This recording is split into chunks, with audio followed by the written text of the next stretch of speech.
think that necessarily affected my work, so to speak, but it definitely affected how I would like like speaking to people at work. About things that weren't work. Like I wouldn't really like want to like open up or just like candidly speak with someone that way because there's not really a lot to like relate to in that regard.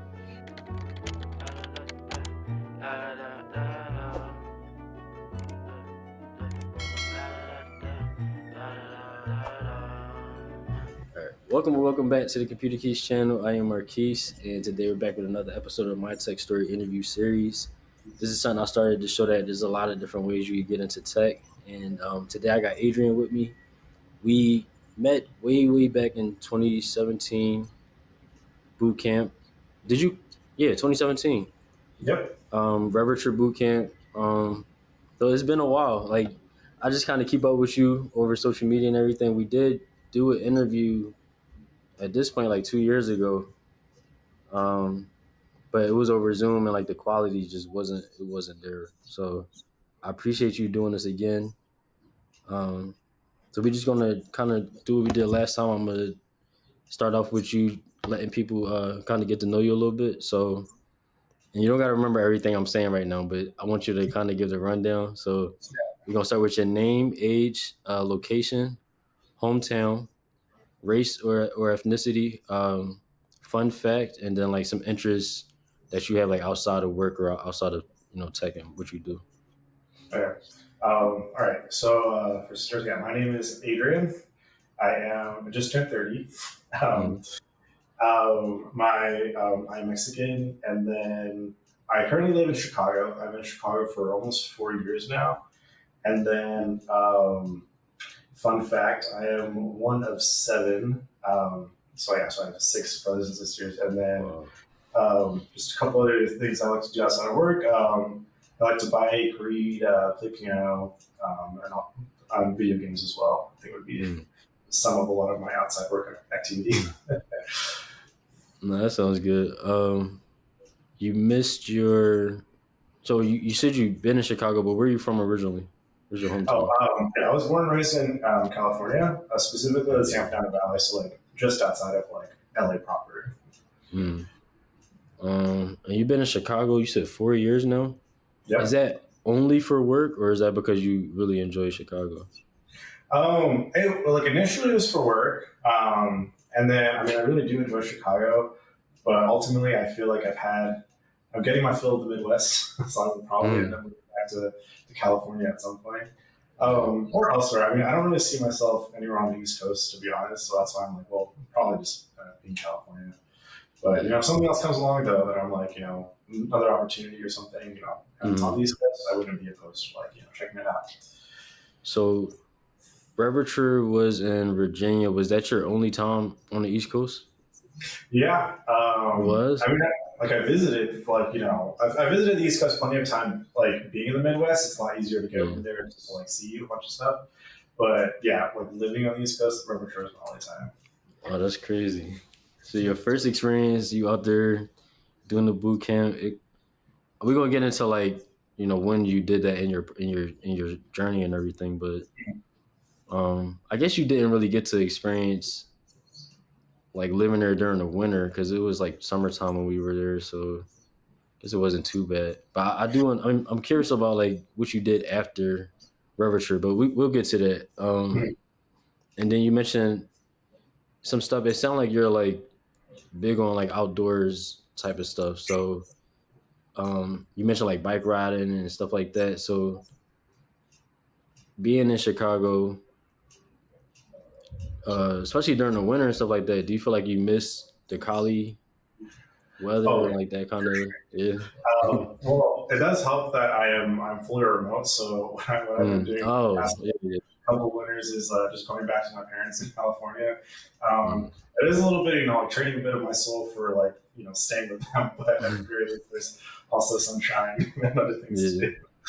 I'm supposed to just freezing here in the winter. Like people go out and stuff out here for sure. Like even when it's like 0 degrees outside, but it's just not the same when it's like gray and cloudy for like weeks at a time. Like I could take I'm in Philly, PA, I could take this weather, but the Chicago, with the wind chill and everything out there, I can only imagine being from Cali and then going and trying to experience one of those winters. So it's nice that you can kind of go back. Like when I was remote, I would go visit my mom and my sister in Florida and just be there for like months, just a Yeah. few months at a time. So that's definitely one of the perks of that remote work. I didn't know you were still remote though. That's cool. You've been remote since you've been out there? Yeah, I mean, pretty much since COVID, like I've just Mm-hmm. been around ever since that. Before, Okay. but yeah, they tried a return to office. Well, like I shouldn't say tried. They did have implement a return to office, and it was twice a Mm-hmm. week. It was Monday, Wednesday, and they started it last fall, which I was kind of pissed about because I was like, you want me to start coming in like during the winter? That's Doing fucking it insane. right. So I wasn't all that happy about it, but they only ended up like it was returned off, but it wasn't like super strict. So I was like, Mm, okay, I'm still gonna like leave for like 3 weeks at a time, really gonna spend time with yeah. my family. For the winter, I like when I'm here in Chicago, I'll go in, which Mm, is and they were okay with that. And then like a couple months of me doing that, they were like, okay, we don't want you to come anymore because they're running out of space for everyone else. well, And so they're like, all right, well, don't stop coming in. We need desks for other people. And then they also said like, okay, so like the people that want in the office twice a week now are people who are like more junior, mm, um, and then also like people who are managers. yeah. Anyone else in between. So if you worked at the company for like longer than like a year and you're not like a junior developer, junior product Mm. manager, it's like you can just work from home. It's fine. You can just come in whenever No, you I want. like that. I like that. Um, what's your commute like going in there? If you Um, have to go in. It depends. So it's like it depends on the days of the week because for most other people, like they have to go in like Tuesday, Wednesday, Thursday. I just feel like anyone who's like who works downtown in the city, like Yeah. it's pretty much like Tuesday, Wednesday, Thursday are the busiest. Um, but if I go on like a Monday or Friday when like most other people aren't going in, my commute will probably be like 30 minutes door to door, which is not at all. Mm. Yeah. Um, but then like on like Tuesday, Wednesday, Thursday, it could be like 40, 45, which I'm Mm. like, it's not Yeah. great. See, like I realize I don't mind going into the office. It's the commute that I hate it. So it's nice that they kind of give you all that flexibility. Well, I mean, at first, but now it sounds like they don't really want you there because you're kind of taking up space from the people that I guess need to Yeah. be in the office. But still, it's nice to have that flexibility. And then remote jobs are like when people talk about getting into tech and stuff. That's like the bread and butter. Like that's what everybody want to get. Right now, I'm hybrid, and I Oh, don't yeah. mind because I'm close by. But how do you before we get into like more stuff? How do you like the remote work? Like I know you mentioned going home and stuff like that, but do you ever miss the office or miss the social aspect of it or anything like that? I mean, I do. I'll still go in. I'll probably go in maybe like 3 or 4 times a month. Mm, Um, just to see some people, or if there's like an event at the office, or if I'm yeah, like yeah. coordinating with some other coworkers, let's get happy hour after work sometime. Mm, It just depends. Like, there's normally, I would say, like once every like 1 or 2 months, they do have like a social event for the office. yeah. And it'll either be like some kind of happy hour or something. And for me, like it's still like for my team in particular, like twice a year we'll have like a everyone who's remote and not in Chicago will fly in, and then we'll Mm, all be at the office and do like in-person work sessions and whatnot. And then they'll also like do like social outings for us and all the other companies dime. So last time we had it, oh God, I think it was like April, I want to say, or and then they just like rented out a suite at for the like the Bulls game. We're all just oh, drinking, having some food, just like hanging out.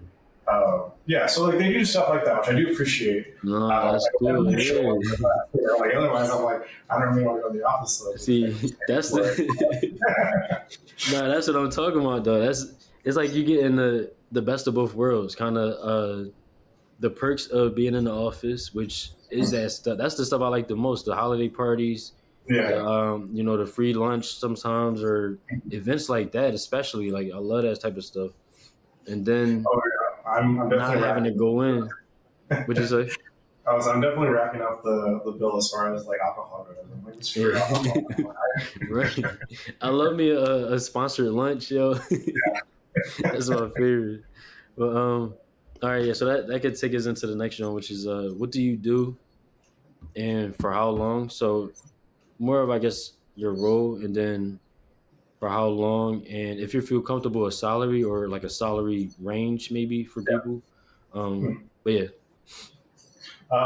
Yeah, so my full title is like the software developer engineer and test, which is like Mm, very long. But I mean, but essentially it's just like a QA engineer. And I do mm, that specifically for my company's mobile app. I've been with my current company for 4.5 years now. It'll be 5 years in February. oh wow. Um, yeah, I was like, time is flying. Like, it's Yeah. crazy. Um, and I mean, initially when I got hired on, like I was, like SDET for my previous company, and I was mostly like solely focused on the web. Mm, And it would be, the front facing, like, external facing ones for like, normal users, and then also like for the internal facing applications, like we would have like web apps to do like very specific things within the company that our employees are using. mm, So I was doing a lot of automation, so yeah, specifically web automation and like writing test cases for all of that, just to make sure if any new changes were pushed or version of the code base and nothing broke. Um, would be like the bulk of the work for that position, and then I started doing that in my current company.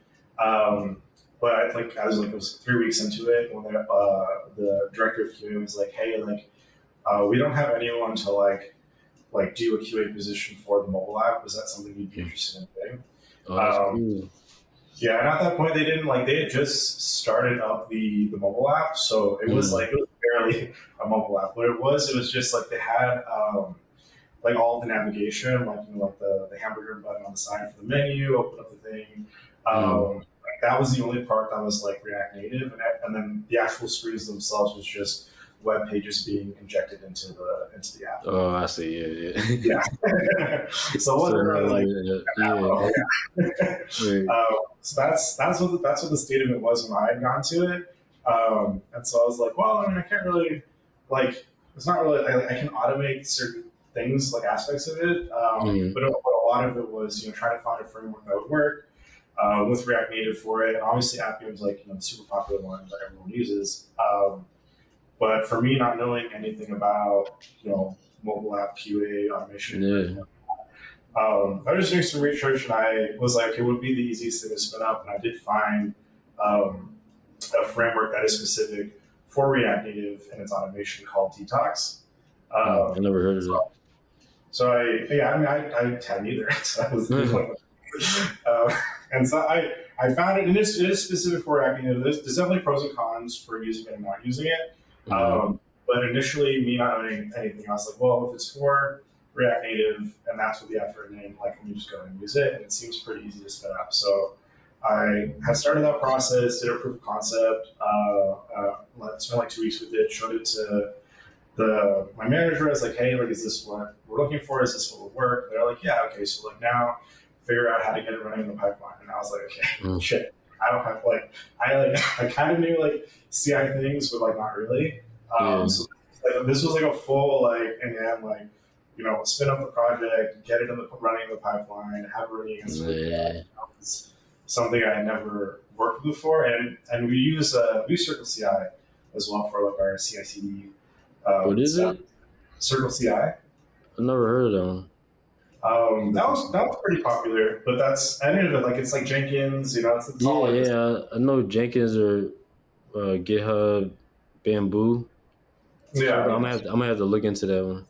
yeah. I mean, they're all pretty similar as far as that Mm, goes. Like, it's just YAML files, but Circle yeah. has like specific way of doing things, and I Mm, had never experienced, like I just had no experience with it. So um, that took some extra time for me to figure out, and it was when I had joined, it was a startup, so like when I mm, was kind of struggling getting like it into the pipeline, like the CTO himself like stepped in to kind of like help me out. oh, snap. Yeah, well, he also That's had like cool. so he was like, okay, yeah, like I see what you're trying to do, and he's like, I have experience with CI, so let me take a look at what you're doing. And then he just like went in, and like 2 days later we had it working. And I was like, okay, no, that's tough. I like the kind of being able to build that rapport, and I guess a little later I can get into what's it like working at a startup compared to maybe like a bigger company. But yeah, my fault. Go ahead. But I cut you. So I got in working in Seattle with the help of the CTO. He's actually no longer at the company, unfortunately, but it was really cool to be able to like work so closely with him on our project and like just like ask questions very freely in that way. And anyway, from there it was just like once we got that working, the mobile app started getting built out more, so we're replacing the web pages themselves with actual like real reactive components and like interactable elements for like buttons and screens and stuff and whatnot. And so I think it was maybe like a year and a half to 2 years after that when we finally did the full like everything, like there's no longer web pages, it's actually like real React Native components and everything splits out, fleshed out, and then so it's a lot easier now to implement new screens and stuff because we have our own library of reusable components for buttons and styles that fit like the company branding and whatnot. Yeah. And then for me, I'm just writing the automation for it. So we did, So when I first joined on almost 5 years ago, I was like just SDET level 1. So now I'm at 3. So I finally say that again. My bad. I was SDET 1 when I first joined, and now I'm 3, which means I'm senior in my title. I've been at the company for a while. So it's just been a lot of like watching the entire evolution of the mobile app from not really being a mobile app to where it is now, and also just the constraints of like automation and even switching entirely from Detox to Appium because of some of the constraints that Detox had offered when like actually getting down to some of the testing for like multi-device testing in particular, and then certain vetting things. It just ended up being easier to use Appium for that as opposed to Detox. And I did like Detox. It's definitely a lot more straightforward, but it's just like we can't be running like 5 different device types on it. Like it just doesn't really have that capability. And we want the parallelization. We want a lot more customization as far as like which OS is being run, which phone type, and all that. And it just doesn't have that support, unfortunately. So I did have to recently do a complete rewrite in like the last year of like a lot of automation. Jeez. I want to know what do you think about that type of work? Because I like this. There's a few things I like about it. So being able to get on something that's in the early stages, it's different when you get, I guess, legacy projects or stuff that's just kind of been around where you don't really have a say too much in what's happening. Like it just is. Yeah. You just add on to it. You know what I'm saying? Yeah. Like half the time they don't even really want to touch it too much. So at my job, I got the experience of working on a project that also automated something, but it was a process that we had to do. It was very tedious, time consuming, and I worked on a project, pretty much from scratch. I was able to build out the whole thing. And that was like one of my favorite things that I've done there. So I guess like, do you relate to that, or like, was this a more enjoyable project because you were able to kind of see it from the start to that finished product? I feel like I definitely have a little more like emotional attachment just because. That's a perfect way of saying it. It's like your baby a little bit because like So I'm just like, but I definitely appreciate people coming in and like suggesting ways to make it better or like kind of showing me like there's a better way to do that. I'm always very appreciative of a different. Just because I don't want to be like so completely just like that's how it turns into legacy code where it's like people don't want to work with it because it's like not great. But I do appreciate I do like the other side of it too, where I'm like I am kind of like sifting through someone else's code a little bit, just kind of like because I do like that like light bulb moment. Oh my god, I get it! Like I see what's happening.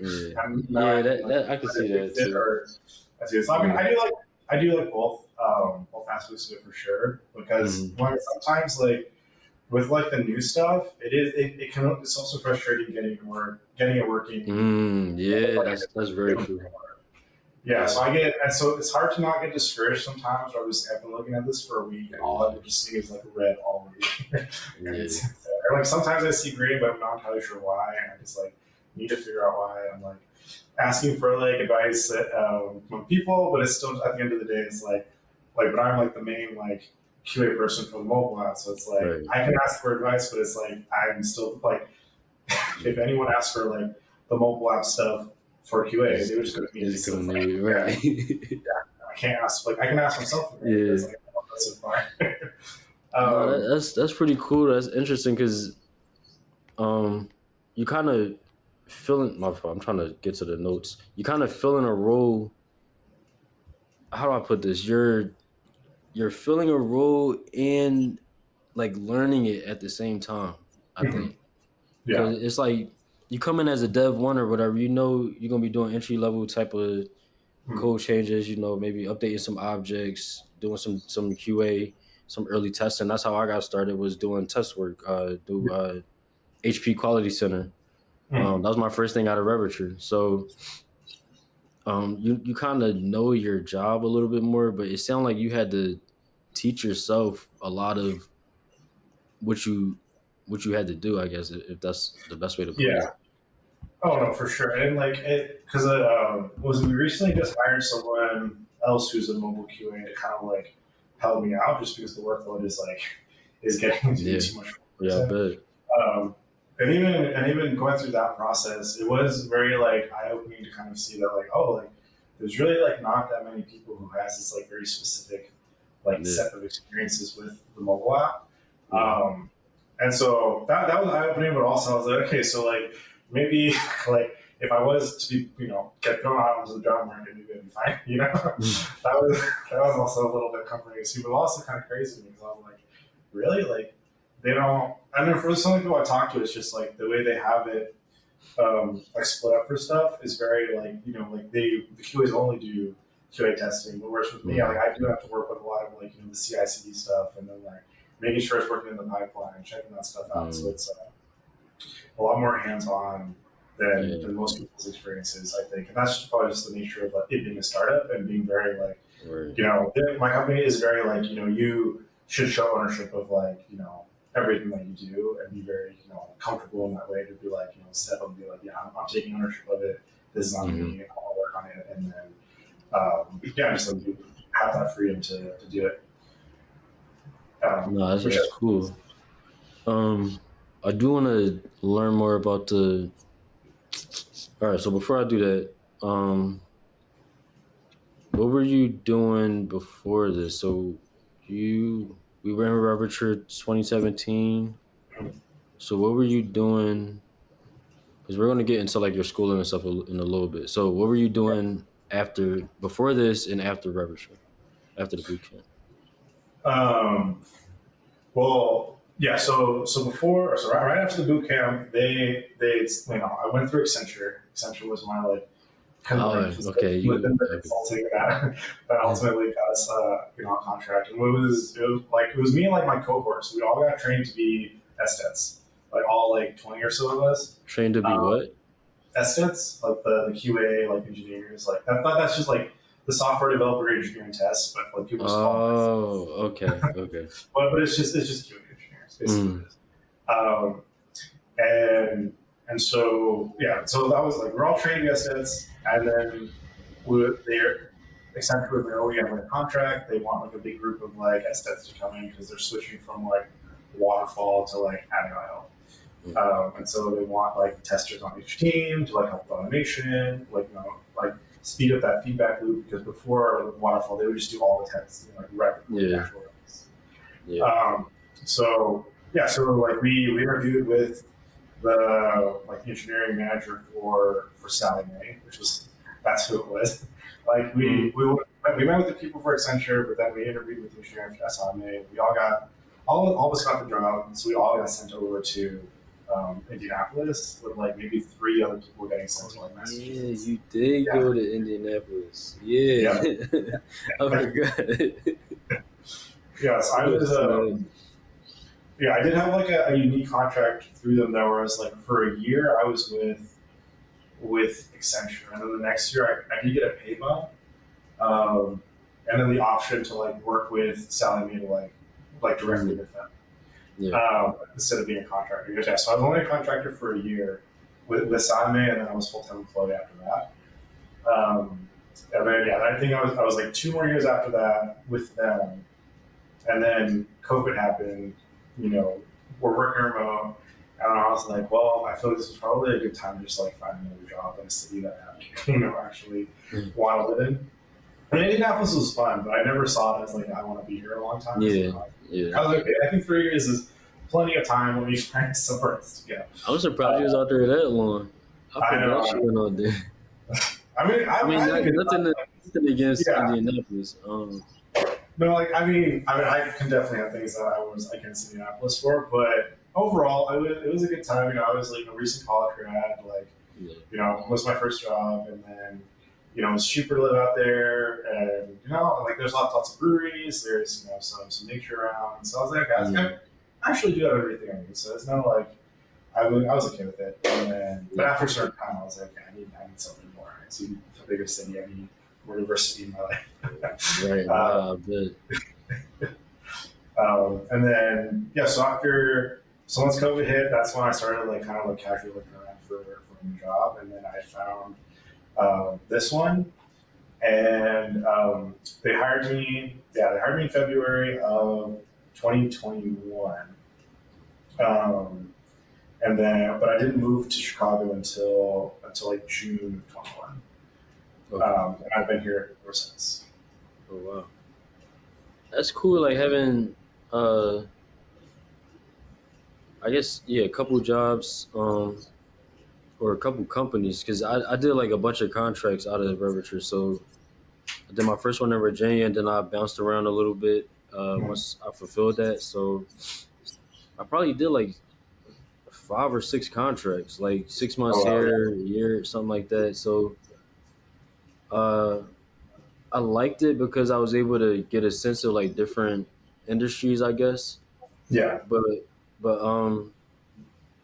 what would you be able to speak to as far as having that early stability like that? So coming out of Revature and having really 3, kind of 4 years in there steady, and then going from that to another steady job, like what is that kind of like? I mean, I enjoyed it. I think I definitely felt like I had more of an impact by staying in a place longer. Yeah. And then and some good coworker relationships. I mean, like when I was at Simon, like there's only like one coworker that I like still really keep in touch with, but when I went to his wedding like a couple months ago. So like things like that. I appreciate my current company right now. Like there's like a handful of coworkers. So I'm like, yeah, like I can see myself, still being friends with them after I leave, and still being like, they're also like, they're like software engineers as well, and my manager too. Like I'm pretty close to my manager, not like necessarily on a personal level, but like as a colleague, and also just someone I can like drink with and like talk about stuff. And he's also just like talking to me. He's like, yeah, as far as like the Chicago tech community, it's pretty. He's like, I wouldn't say small, but it is a lot of like people like know each other. Like if you've been around for a while, like you will probably run into someone who's worked with someone who you know, or like worked with someone else. And I have seen that too. And like with my current company, like I would say there's like maybe 10 people who have all like been coworkers with each other. Wow. Just like other engineers, and they'll they'll reference each other to be like, oh hey, like I worked with her, or I worked with him in this other place, and they were good. I think we can bring them on. And so it's been nice like to hear that. I mean, I haven't experienced that in Chicago because this is still my first role in Chicago. So like I haven't gotten a new role in Chicago and be like, oh yeah, I know this person, you work with this person, But from what my manager's been saying, he's like in his early 40s, probably, like 20 years experience as a software engineer, and majority of that here in Chicago, he's worked with a lot of people. So, I believe it. That you just gave me a new outlook a little bit, like as far as like this is my longest job. I've been in here 3 months, so 3 months, 3 years, 3 years. So, and hearing you say that, it's like, yeah, like there are people now that I'm cool with, or I could see myself being cool with, even if I was to leave this job. Whereas with the shorter stints, those shorter projects,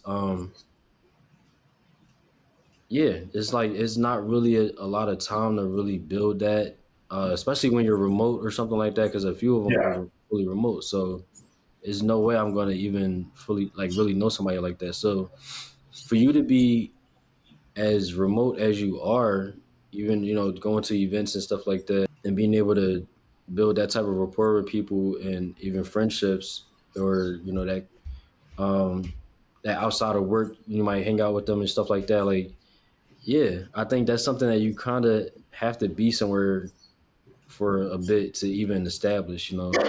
So I yeah, think you gave me a new perspective there, because I didn't really look at the difference in the work relationships I'm building now compared to stuff shorter yeah. contracts and stuff before.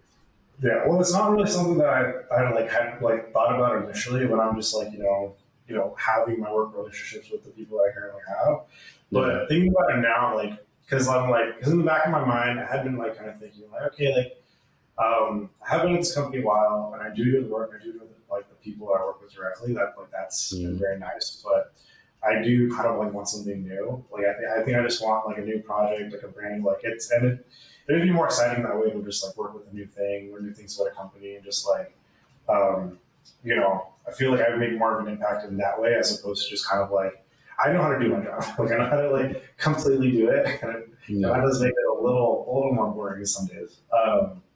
But as far as like my workplace relationships go, it's like, well, if my manager leaves and he's like goes to a new company and he's a manager there, and he's like, hey, I have a role on my team that I'm trying to fill. I'd be Mm. like, oh hell yeah, I'm gonna quit Right. my job. I'm gonna go there. And I think you feel similarly too, is because as far as like him being my manager, like he doesn't really have to like manage me all that much at Mm. all. It's like he'll Yeah. check in like for things and like he'll block me if he can for certain stuff, but it's not like he's like actively managing my day to day. Like Right. I'm left pretty well. I left to my own devices like a lot as far as like my role and like my tasks that I have to do. It's more so just Mm. so much like once a week. So that's how I was like, well, yeah, I would do that. But those are things to think about. Like any of my current coworkers, like if they were like, hey, we have an open position and we want to work with you again, coming from certain people, I'd be like, yeah, I would definitely like Mm. interview and like see what happens and see if I, like the company, like the people I'm interviewing, and then the team and stuff. And I would definitely just jump ship. Like Yeah. I'm not beholden to my company. I'm definitely more Right. so like like the people who some of Yeah. the people who Yeah. work with for sure. Yeah. But like ultimately companies don't really care about the individual workers. Like unless you're literally God, they do not care. Mm. Yeah, I think it kind of goes back to what you were saying about the kind of the culture there, where you'll meet somebody that work with somebody else or something like that, and especially like among certain like devs, or for here in Philly, it's like the music scene. Like if you make music, you're creative, you're bound to see the same people. You know what I'm saying, Yeah, at different events and stuff like that. So it kind of sounds like something like that out there, and it also shows the importance of building those. Not saying you gotta be like buddy buddy with everybody, but yeah, like having good rapport, or kind of that work association with certain people, and you never know, down the line that could be, they might end up being a manager somewhere or something like that, and that connection could pay off in that way too. So I think it's definitely like important to keep those uh work relationships, I guess I'll put it that way, like keep that kind yeah. of. Like yeah, you don't need really to be like friends or anything. You just walk Yeah. around like, hey, like I had a good time working with you, and Right. also Yeah. that's it. That's all. That's Right. all they need to remember. Exactly.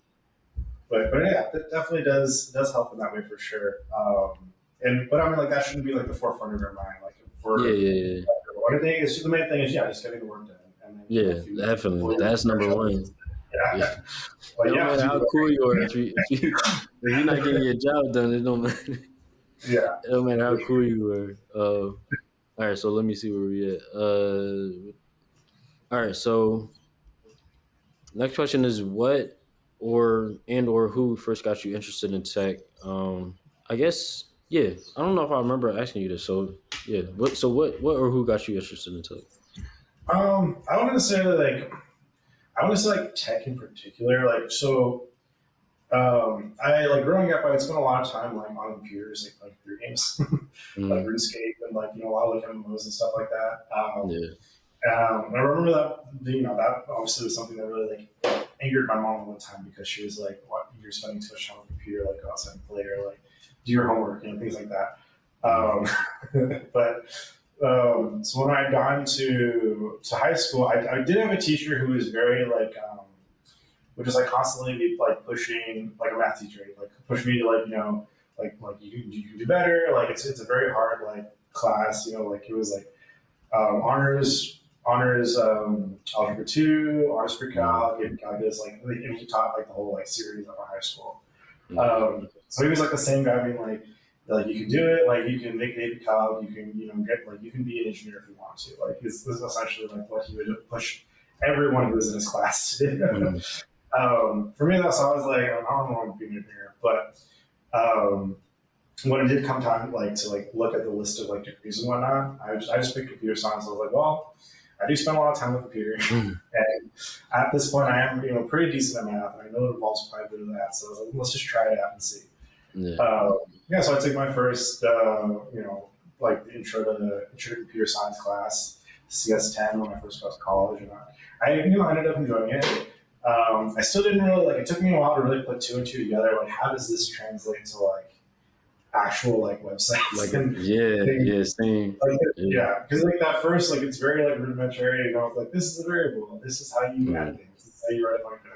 And it's never clicked until much later. But I was like, okay, I can stick with it. And then I did. So I got my CS degree, and I was interviewing around the Bay. A lot during the spring of my senior year.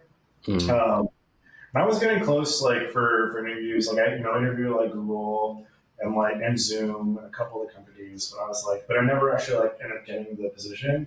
And I was it was frustrating to me. And for some of them, they would be oh, it's you, a couple of candidates for submitting your decision. We'll get back to you later. And it was well, damn it. Okay. So I was I need to find something, bro. I need to find a job. I would not be that person that just doesn't have a job for a while after college. I need to find something.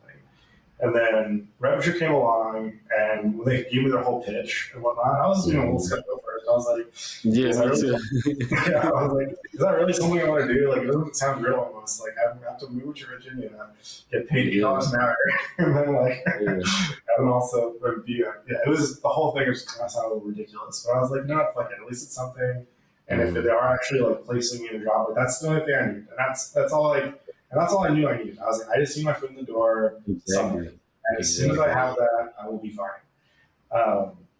And I'm sure enough that is what happened though. I mean, I did mess around a lot at Revature. I don't know if you remember, I did just end up playing a lot of League of Legends and drink a lot of wine.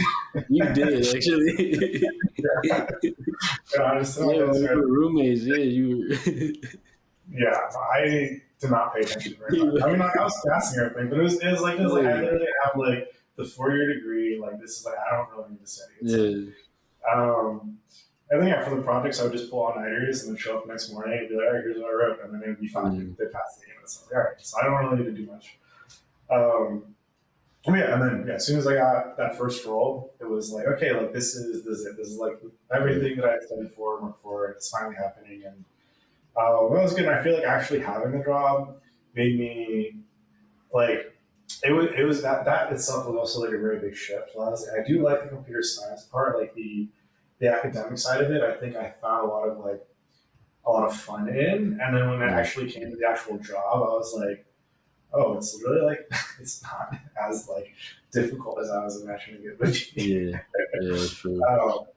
Especially for writing automation scripts, I'm it is pretty you know, I feel like that's why also in part, like for when someone would like ask me, or like, oh, like, do you know how to like set up a Docker image? And I was like, no. And I was like, okay, well, let me figure out how to do that. Or like, hey, like, do you want to like set up the CI thing? And I'm like, no, I'm like, read mine and let me figure out how to do that. And I feel like that's what a lot of my career has been thus far. That has led me to this current point, where it's like, hey, do you want to be the QA for mobile app? And I was like, I have no idea what that is, but sure, why not?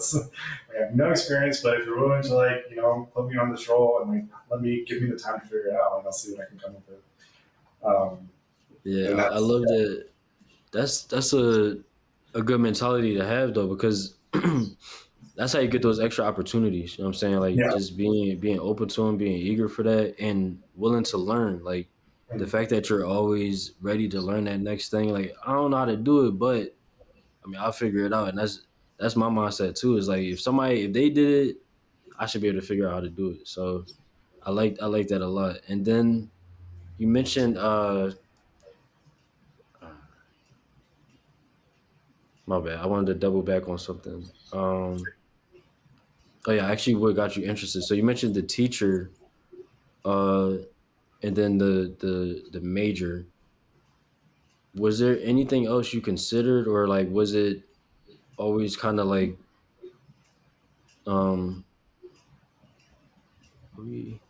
Yeah, I guess this is the next question. So I'm more so asking like, was that your original plan?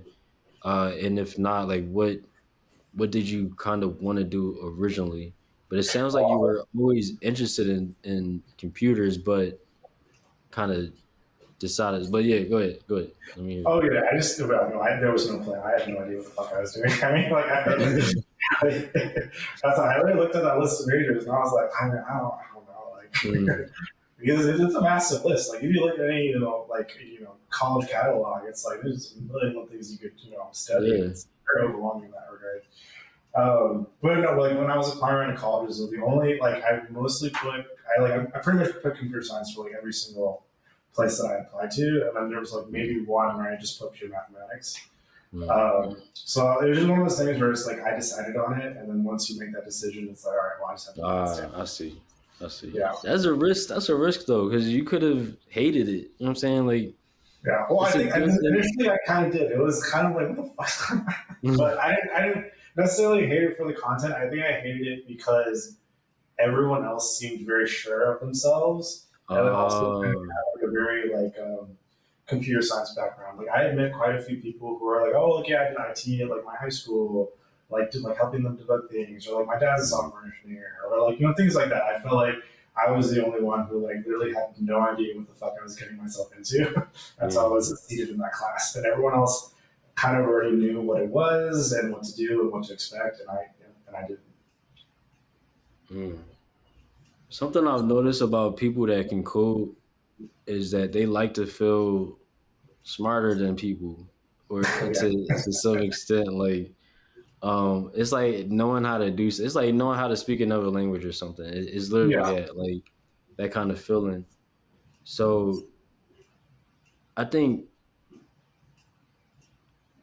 I would put it like this: some people might experience more imposter syndrome than other people, and I think it could come down to level of confidence and stuff too. There was certain things I learned from my dad that going into school I was a little more confident about compared to other things, but I still had a lot of imposter syndrome. The only reason I went into Revature is because I didn't feel ready to go into the workforce. Like I didn't even really know what I would be doing. Like I had made like static websites and stuff, pure HTML, that type of stuff, but I didn't understand how all this stuff would really apply in the real world. So that's why I went to Revature. And I would be in class, boy, like I got an internship at Lockheed Martin. My man Johnny that I just interviewed earlier, he had a job lined up a month before or 2 months before school was over. So, Yeah. you in class with people like that, and it's hard not to compare yourself because you in school and you know that at the end of the day, this is gonna be a competition for a job when y'all leave. And Yeah. so it's hard not to kind of get caught up in that. But it's definitely commendable for you to be find something be sure about what you want to do, and even in your doubts or imposter syndrome or whatever, you still apply yourself enough to get to where you are now. You know what I'm saying? Like it could have easily pushed you out of it. You know, like, oh, I can't do this. These people clearly know more than me or something like that, and let me go do the easy thing or something like that. So I definitely admire that, and I think that's something to speak on. Is like your ability to kind of stick to that. So let me see. Yeah, that's perfect. So where did you go to school? Because I want to get into more of what that process was like. So where did you go to school? And then the second part of this question is, what do you do to gain more knowledge now? Like because you mentioned like they might offer you a certain opportunity and you'll take it and you'll learn from that. So I want to know like where you learning that stuff too. Okay. Yeah. So I went to school at Santa Clara University. Santa Clara. It's like a private Jesuit institution. It's in San Jose. Well, it's in Santa Clara, but like San Jose is like right there. Like San Jose State's like 3 miles down the road. Yeah, so I went there, and yeah, so it's in the Bay, Silicon Valley, stuff like that. So you are like in competition with a lot of other kids in the Bay, and you see that too when you're like interviewing around. It's like, okay, like you got like kids from Berkeley and Stanford and Santa Clara. And, That's what I wanted to, yeah. Cause you like out there too, like, yeah. No, they have a lot of universities out there, and there's a lot of right. people studying, computer engineering, computer science, I'm, like all that stuff. So it's very very difficult to like yeah, to like not get discouraged or not feel imposter syndrome, like you said, because yeah, there's just so many people there that are studying the same things, probably getting better grades than you, and all that stuff, all kinds of things. Yeah, I remember a kid in my class who got an internship like at Google, right after his freshman year, which is like insane because it's like you literally like just learn how to program and they're like, we want you. right. And that is, but it is like I didn't realize like how much like ahead of the curve that puts you as well, like getting an internship like that, Yes, or just like an yeah, internship anywhere, because like because I think even people who are hiring like, okay, yeah, we know people who like we know that you know how to code essentially, and I guess they have the coding exercises, but mm, more so than that, it's like if you already know like workflows and like the process of like how you like pull these tickets down, yeah, how you get immersion in the code base, like that's a yeah, big like black hole for people who just like yo, haven't and you just don't know, and like but that knowing really would that, set you apart. Yeah, yeah, and yeah, it's a yeah, huge part of it. So if you know how to do that, that's automatically like you're a much more competent candidate for them to like be yeah, willing to hire.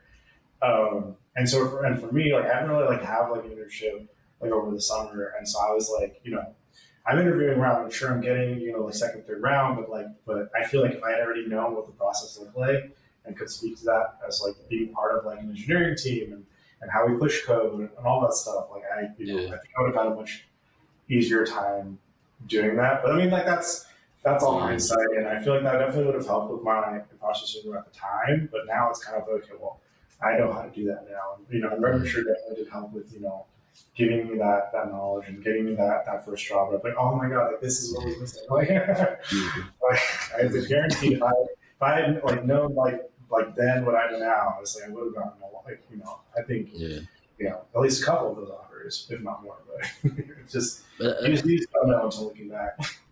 I think that's what makes it impressive though too, is the fact that even though you didn't get past that certain point, you were doing that up to by yourself. Like Revature taught us how to interview. You know what I'm saying? They taught us these little intricate type of things about certain technologies and stuff that you might not have been able to really dig as deep into or even be prepared for as you're interviewing and stuff. So, but the main thing was how to interview Yeah. and how to like carry yourself and be personable and knowledgeable, and like that was all stuff I wasn't thinking about when I was about to get a job or anything like that. So that's something I really have carried with me from Mhm. boot camp. Obviously the tech stuff, but like Yeah. how to interview, how to be in that office setting and stuff. Because even though it was a boot camp, it was our first taste of like being in the office. Like, oh yeah, they made me stress up, like the yeah, that's what I'm saying. Like going in there with my little polo on and having to take notes and collaborate on projects and stuff and have, checkpoints where we essentially doing stand up, stuff like yeah, that. Like it was stuff that really prepared me, kind of looking back and being able to see like, okay, they like not only were they teaching us the stuff, but they were really giving us what we needed to be in this office setting. You know what I'm saying? So definitely was useful. So as far as before we get into like what you do to learn stuff now, being in that area, um, that's like tech central where everybody is everybody wants to be a founder or something like that. So, um, do you feel like going back now? Now, obviously, the job market and stuff is different now. It's a little oh, yeah. weird, but do you think going back now, you would be you have a better chance at getting something out there now as opposed to 8 years ago or 6 years ago, whenever that was, 7 years ago? Oh yeah, oh for sure. I think I think I could. Like, I mean, I don't want to say I would get some like, pretty immediately unless I had lined up with like a lot of my current experience. But I think I'd be fine making it out there because now I just have a lot more like a lot better sense of like how people work together. Like cross collaboration is huge in this industry as well. And then also just being able to be confident in my own ability to get stuff done on my own. I think the one area I would still kind of struggle with would just be like those encoding interviews.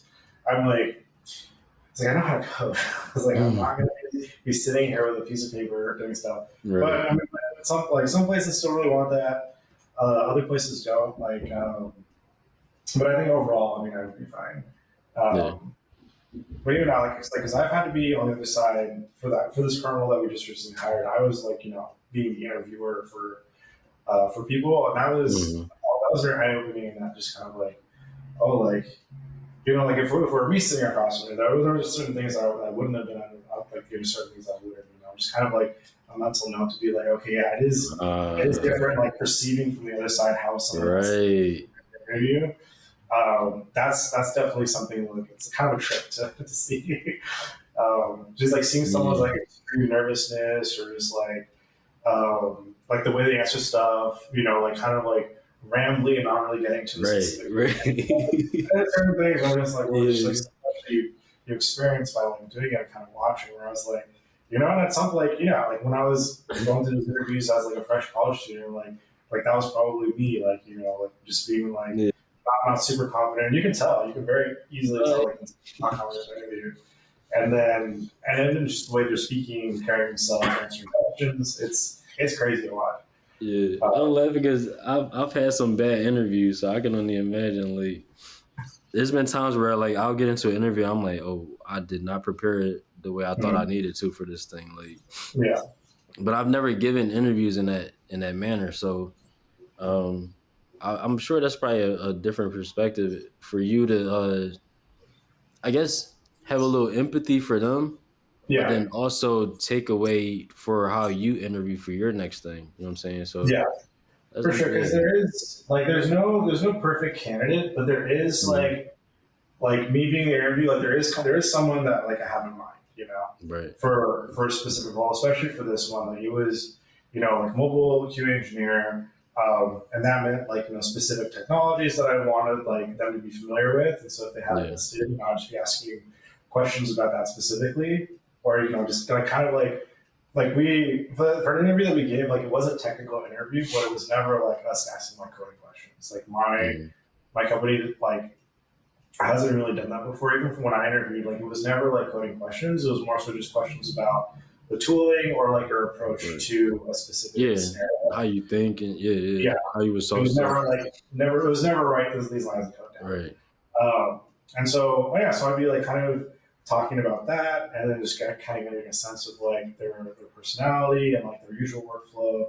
I was more so interviewing them for like what they did at their current position, and and the way they would respond like to that would kind of give me all I needed to know. So it was like So if you're a mobile QA engineer, like tell me about like your release plan. Like what was your release process? When did QA come into the picture?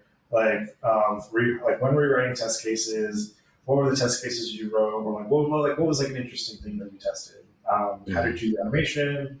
Um, if you found bugs, like, how would you write a bug report? How would you like bring that up to the team? How would you work it through? Like, things like that. And based off those answers, I would be like, okay, like this seems like someone who's self-sufficient, who's knows what they do, like knows their role like very well. Like for me to say like, oh, like, so how many, like, so for a release, like how much automation were you doing? What was the size of your automation suite? Like what tools were you using? All this stuff. Like for someone who is very like involved in their role, like they would be able to answer that pretty quickly. Yeah. And if not, like quickly, at least give me an estimate for things, and then give me a breakdown for, in ways that are like very specific to what the role needed or required.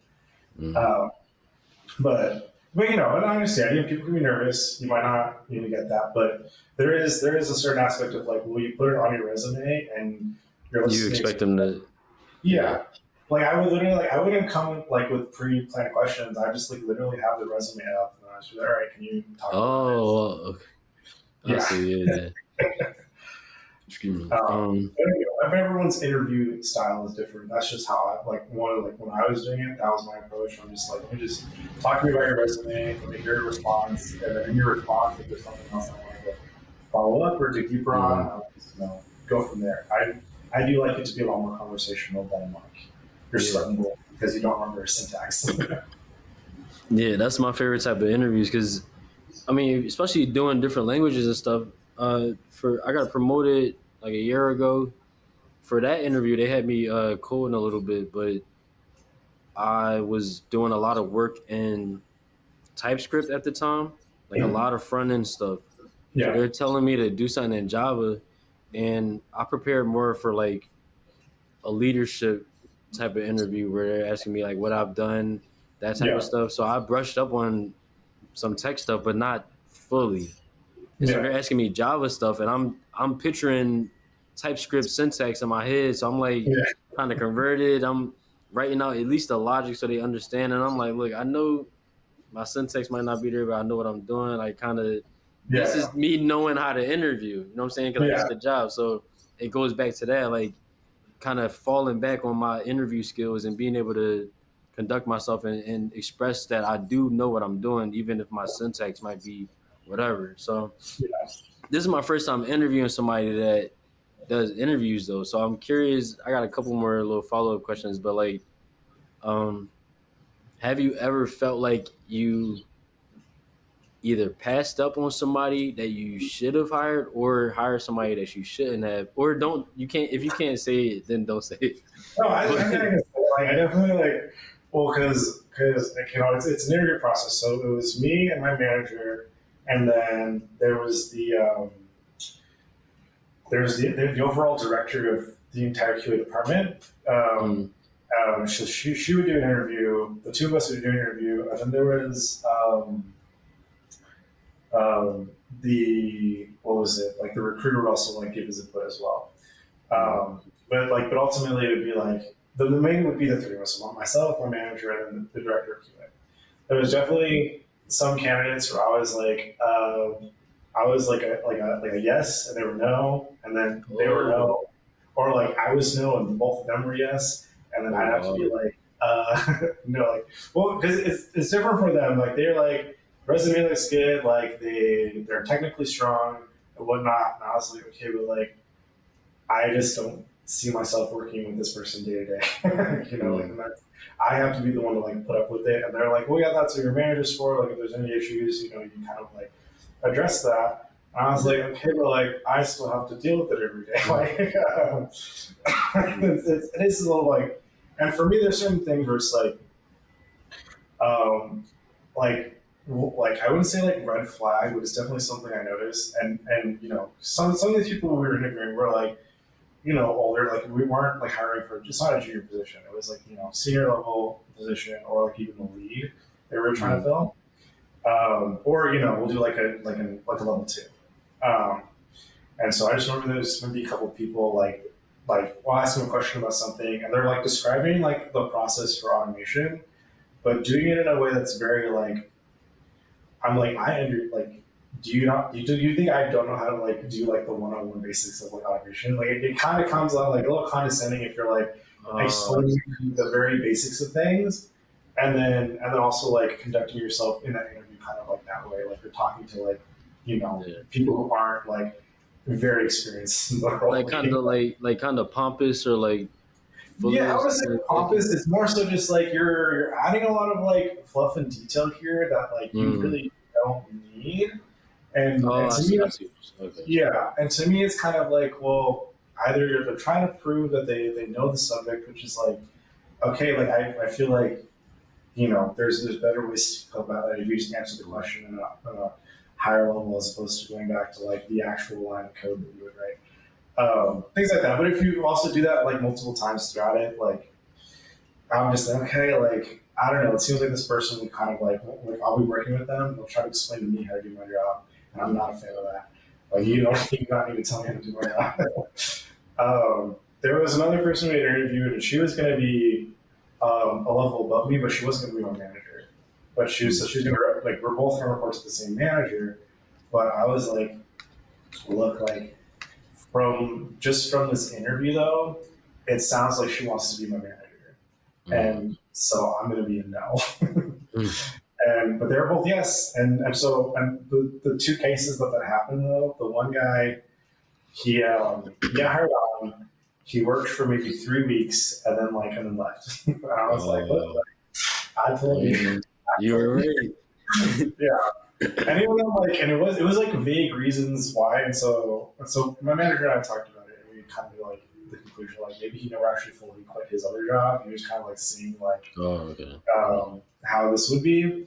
And I remember like sitting there and helping him a lot, set up his machine and like going through all this stuff and whatnot, and he just ended up leaving. Whatever, it's fine. I was a no anyway, so. And then the other person, they both said yes, but then there was a lot of back and forth with like the contract negotiation, and then ultimately they were just like, "Oh, we're just gonna pull the offer because that is a little ridiculous." And I was like, "See, I told you, like, if she was really trying to be my manager, of course she's gonna be like a really big issue with contract." Yeah, like I was like, "There's a lot of red flags here," and I feel like I've not been listened to in that regard. But you know what? It's fine. I think that companies do like those. So for me, I had a technical interview and I had like I call it a personality interview because you're just talking and kind of getting to know the person to see if they would fit the culture. So it's not invalid for you to be like, yeah, this person is probably not going to fit the way this team works or something like that. You know what I'm saying? Like, even if the resume looks pristine, they can have everything, but like if they're not going to fit, then that means they can be impeded to work in another way. So I don't know. I feel like I have a decent sense of that aspect of it.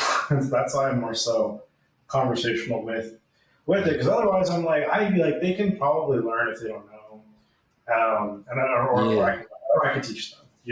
Like so. I thought like the technical ability, I'm not as like super like laser focused in on. Like it's more so like, well, like can I actually work with you day to day? Like can I rely on you to like get stuff done? Like, and if you need help doing that, sure. But like eventually, the goal is that you should also be very self-sufficient in your role. Right. Yeah. I was gonna say that too. Like even if you don't know, like how are you taking initiative to learn that thing? You know what I'm saying? I think that's important too. So I'd rather somebody that don't know everything but is willing and eager to learn new stuff all the time than somebody that thinks they know everything like that. Nah. Yeah. But for me, that aspect of it, I'm just like, okay, I don't like feeling being talked down to as the interviewer, which I think is crazy. That you like conduct yourself in that manner, but also just kind of like, I don't know. I was sitting in that interview and I was like, this person literally seems like she wants to come in and change literally everything about how I do my job. And they're like, no, I don't think she means that. I'm like, I'm literally, are we not in the same interview? Are you not hearing what I'm hearing? But there's the vibes, like you there's a certain aspect, like for managers and other people, they just want to fill the role. They want to fill. They want to see around like, okay, but like you can fill it, but how like if this person ends up getting to let go, like 6 months down the line, like that's so much time and resources. energy on my part as well and yours. Yeah. So I'm like, let's not be a little too easy. No, you're right. And then half the time it take you 6 months just to get going, like on Yeah, budget to the point where you're like fully in motion, really understanding the ins and outs of everything. Like yeah, that'll take 4 to 6 months anyway. So nah, I'd yeah, rather spend a little extra time finding somebody that's gonna be a good fit than trying to force somebody into something and then now we doing the same process again 6 months later. Like, yeah. but this is There, interesting. I haven't. Oh my fault. Go ahead. I was gonna say that there were a couple people that like I was like really excited about. Like I was like, oh yeah, so they seem like the perfect fit. Like I really Mm, would. I think I really would enjoy working with them, and they seem to be like pretty knowledgeable about what they worked on at the previous company for QA, and then just like other stuff in general. But like one of them had visa issues, which I was like, God damn it! Like literally, yeah. that's so unfortunate because like I literally would be the perfect fit in my opinion. Another guy, we did end up hiring him, but what the company was trying to do was like make him like move. It wasn't a remote position. They were trying to make him move from where he was at in Las Vegas to like actually Chicago. And I was like, I don't know. And I was kind of talking with him, because I was working with him like every day, and he was just like, yeah, like I have my place here in Las Vegas. Like my wife's family is all here, and I'm like, yeah, this guy's not gonna. He's gonna quit. And then yeah, sure enough. The interview was remote, or was it? No, he signed the contract with the understanding of like he'd have to come to the office twice a week. So they were giving him like they gave him like 5 months, like get himself sorted, like move over. And then when it came time for that, he was like, "Oh, like I accepted an offer somewhere else, essentially." And I was like, "Well, some people were like, oh, like he could have definitely been like, hey, like I'll work here 6 months, then I'll go back to being remote." But it's like, are you trying to have him like read the company's fucking mind? Like he's a good worker. He could have said, "Hey, you don't have to do this." But instead, they just like he found something else, and of course he was going to find something else because he was very competent and good at his job. But like I was a little upset by that because I was like, why are we trying to force someone to come in like just for the sake of coming in when it's like most of the mobile app team is remote anyway. Like I'm like, it's like me and my manager are in Chicago, but literally all the other devs and everyone else does not live here in Illinois. And then so after he left, they put out the position again, and then finally did hire someone remote. So we hired someone from Massachusetts. And I was like, we could have just not had this whole. So I'm like, I've had to train like 2 separate people now. Yeah. I'm not particularly a fan of having to do that. And it's kind of along the lines of what you were saying before about kind of that I don't know the word, but that connection you have to stuff that like when you're making a project from scratch or something like that. Totally emotional. And so I would imagine like if you hire somebody, especially somebody that you like, I like this person, I think they'll be a good fit, they're gonna do good work, and then to have them leave, like I'm sure they gotta feel a little like I don't know, like it's work, it's a job, so you're not gonna take it too personal. But I don't know. I never interviewed people. I never hired anybody, so I can't really say like what that would be like. But I would imagine like you might feel a little certain type of way. No, I mean like it's where like for me, I'm like it makes sense. Like it doesn't make sense to like force someone to come to the office. When it's Yeah, that part of it. That's what I'm saying. Like I would more so towards a company. I'd be like, come on, like this is a quality person. Like I feel like we can make it work. But yeah, I mean that's just company policy and all that HR stuff is like I'm not I'm not a fan of it. I don't work in HR. I don't want to. I mean I understand why the department's there as a department, but sometimes it's just like I feel like y'all are just making everyone else's life more difficult for another reason. Yeah, nah, I feel that. All right, so real quick, I want to get into how are you on time? I'm fine. You're good. All right, cool. I want to quickly get into what you do to learn stuff now. So you mentioned like they might come to you with something and you gotta learn that new thing. So are you on YouTube? Are you reading books? Like what are you doing to learn stuff now? I mean, for me, it's Google. It's trusty Google. Mm. It eventually leads me to like YouTube or Stack Overflow or some other kind of documentation or a Medium article out there or something. It's just um, I think I've been always pretty good about Googling like a very specific question or like I mean it's the same thing as AI prompting. I don't really use AI, but it is like if you are um, you start with a specific question and you read through everything and say, okay, that wasn't quite what I was looking for, but it's getting there. And you revise the question, we learn it. Right? Now I need to be more specific in this regard. And it's just literally just that feedback loop, and I eventually find the answer I'm looking for. Is mostly how that's been. But I think the latest thing that like I did need to learn was like we were. I mean, I don't know if you're familiar with what browser stack is. Browser stack. Yeah, so it's used for a lot of like website automation.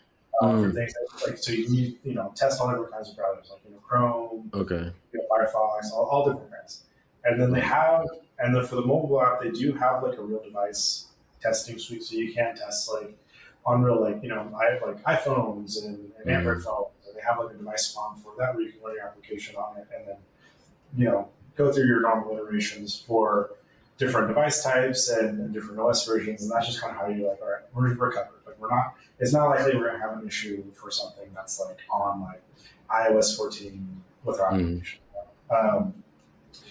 But so we're using that to like run our automation scripts on it, but we needed to have a switch from Browser Stack to Sauce Labs because we just wanted more reliability. Me doing our proof of concept, I was like, I feel like the support that I get from Sauce Labs and also the automation itself would probably just be a little more stable. And that was just like going through the documentation, getting like a trial period through their company to kind of like see. Like I didn't have to deal with that process of it, but I was like, okay, this is something we want to do. They had to set up something with our company, give me like a 2-week trial period of just like free, unbridled, like I can do whatever I want just to make sure it works. And that's fun. Where I'm just like, yeah, for 2 weeks I'm working with this new product. Integrating into our pipeline, writing the scripts on it, seeing how it is, running the documentation, like that aspect of it is fun. I do like learning in that way, and I feel like I have a lot more knowledge in that regard for it because it is good for like working with the tooling that I currently have is always good, but it is always nice to like know like what the other people's competitors are and then like be familiar with that. So I can also be like, yeah, I've also worked with this, and I can tell you the pros and cons that from what I've seen from experience, like for that. And that's is something that's very valuable, well, at least within my role, to be like, hey, like, yes, I have this direct experience with this, also their competitors, and also with like the different automation frameworks. I mean, I've had to suffer a couple of rewrites just to get to that point, but I can still speak to it in a way that's like, it doesn't seem like a lot of other engineers have had that. That many like perspectives or by being able to work with so many different things.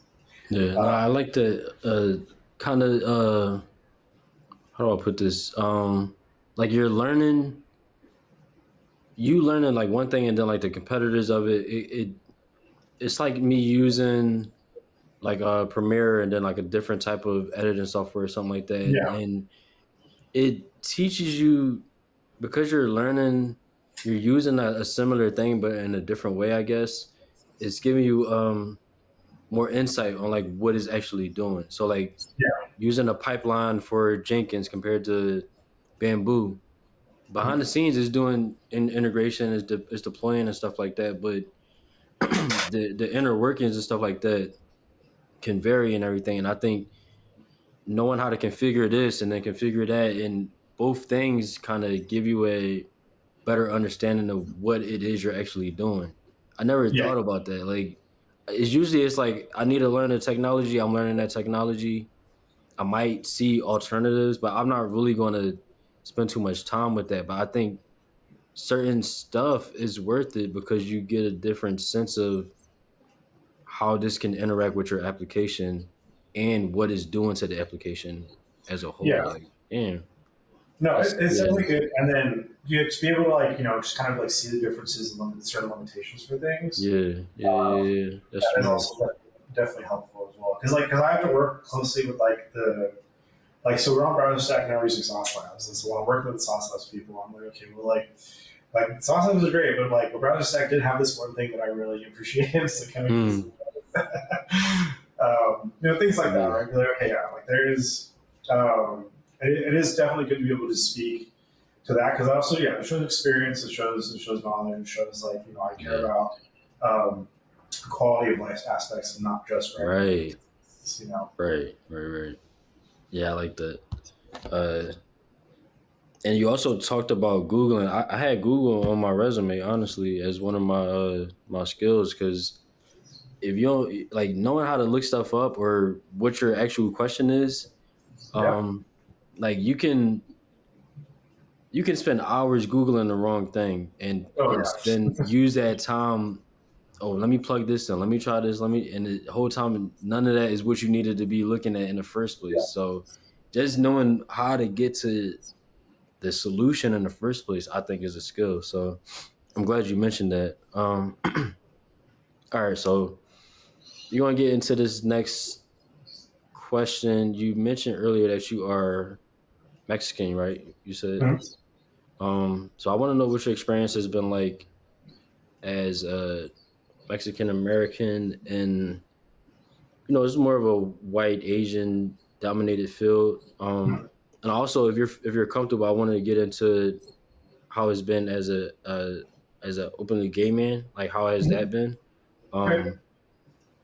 As especially like being in Indianapolis. I remember a little bits of what you told me before, but yeah, I definitely want to hear more about that experience. Oh yeah.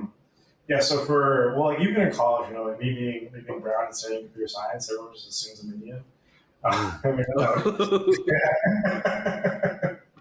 Yeah, I never would. Yeah, I can see that.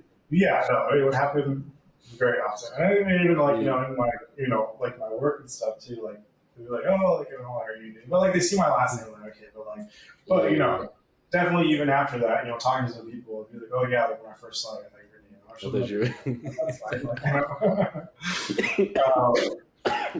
But I mean, like that hasn't. I don't think that's really affected my work in any way. It was just definitely being in Indianapolis definitely was something to kind of like, I just never really cared. Well, because even like my class, like at Santa Clara, I feel like it was pretty diverse. There's a lot of different like people from different demographics, like as far as like race and ethnicity, or just like more women, and like women engineers that I was like classmates with. And then going to Indianapolis, I feel like was just a little bit. There was a culture shock in many different ways. And then. But also that was like my first, like, a lot of the engineers I was working with, they're older, white male engineers, which is, I mean, that's fine. It was just very, like, not what I'm used to. Also Revature as well, I feel like it was also pretty diverse. Less so in, like, the women demographic, but otherwise, Yeah, definitely wasn't enough women there. But, I mean, I don't think that necessarily affected my work, so to speak, but it definitely affected how I would like speaking to people at work, about things that weren't work. Like I wouldn't really like want to like open up or just like candidly speak with someone, because there's not really a lot to like relate to in that regard. Because a lot of them were like older and like had kids and stuff, and like oftentimes from Indiana, and I was it's just so different from like everything. And then, then also like being openly gay, like I never expected to be, or like, I shouldn't say expected. I just like going into the workforce, I was like, it is one thing. If I'd gotten hired at like, like Facebook, Google, or a place then, I would have like started out like openly gay, like, don't. Like, like that was just something where everyone knows from the get-go right out of the gate. Going to Revature, I was like, okay, well, it's not really something I talk about. I'm only here for 3 months and then I'm out. So right. So I just didn't see the point of doing that. I actually, you pick the battle. It's like, I'm like, I'm not expecting to like have to fight someone or like get into a disagreement, but it's like I'm only here 3 months, and if should that happen, it's kind of like, well, this is short pointless. So, like I just Yeah. And then same thing with. My bad. That sucks in a way, but I get it. I get why. Yeah. Yeah. Well, you're pick battles. Just be smart about it. Like, it's not like there's no really Yeah. going on in certain scenarios, Yeah. But then, yeah, going to Indiana, I was also just like, well, I don't want to see the point in saying anything. I did for I did tell a couple other people in like my cohort from Revature like right after we got there, because I'm like, okay, well, well, I lived with two of them. Like three of us had gotten like an apartment in downtown. We all had like like it was like three bedrooms, so we all had like our own like pretty much private like space, and then we just had like a common area for us. And so yeah, for the people I was living with, and I told them, I was like, yeah, just thought you should know. I didn't know that they're totally cool with it, and we all just go to work every day together. And then yeah, so eventually other people at the company didn't know, but it was only the people who were like in my cohort from Revature. I never really like had talked to like anyone who like had been at Salmia for a long time about it or mentioned it or like, so I wasn't really like openly out at that point at all. And I just really never felt the need to, because I'm just like, well, that's a part of my life that is personal. Yeah. And I don't really like I don't feel the need to be personal with these people here at work. Right. But when I got this particular position, I was like, there's a lot more diversity, there's a lot more women engineers in my company, and then just more diversity overall. So, so it's something I'm like a lot more open with. And it's just like a casual conversation. I'm just like, oh, like yeah, like if I was seeing someone, I was like, oh, like I'm dating like this guy, or like it's just very like casual. And like no one really bats an eye because it's Chicago. Because I'm like, well, yeah, this is. In Indianapolis, I just feel like, well, I just don't want to be like, I just don't want to have to be like a big like blown out of proportion for no reason. But here in Chicago, it's very like very mellow, very like it's just part of like like everyday life. It's not like like that's not going to affect my career in any way, shape, or form. You just like again, also intact. And I mean, probably wouldn't happen in Indianapolis, but I think. I don't know. As far as like, culture fit goes, I didn't really feel like I necessarily fit the culture by being out and like openly gay there, Yeah. Damn, you kind of spoke on a few things. One was the age thing, which I think stuck out to me last time too, because you coming out of school and then going into that where it's like older people with families and stuff like that. So there's already going to be a certain level of disconnect there.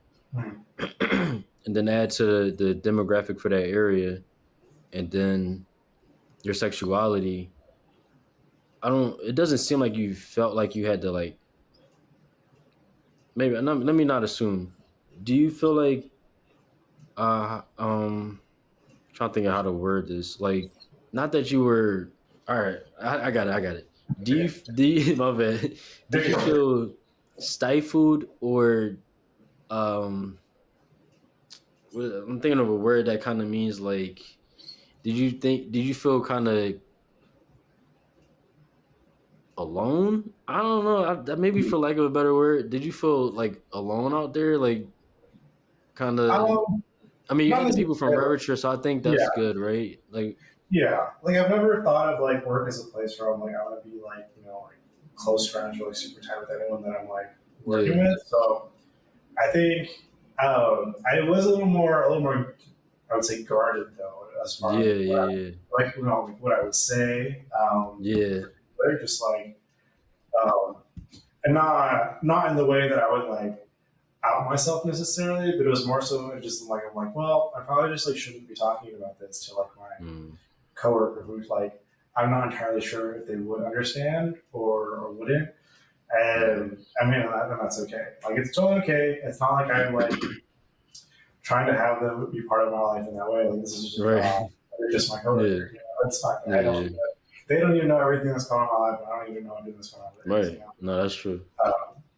So that's just kind of how I approach it. And even now, it's like like a lot of people I work with are like they know, like they're people, like people know that I'm gay for sure, but it's like it's not like I'm talking to them about like the status of my life or like whether I'm in a relationship or like all this other stuff, or like whether or not I'm going to like certain like festivals or parties and stuff like that. Like I think it's just not stuff that I would really talk to a coworker about. I wouldn't say it's not workplace appropriate, but it's more so just like, why would I be talking about that at work? Yeah.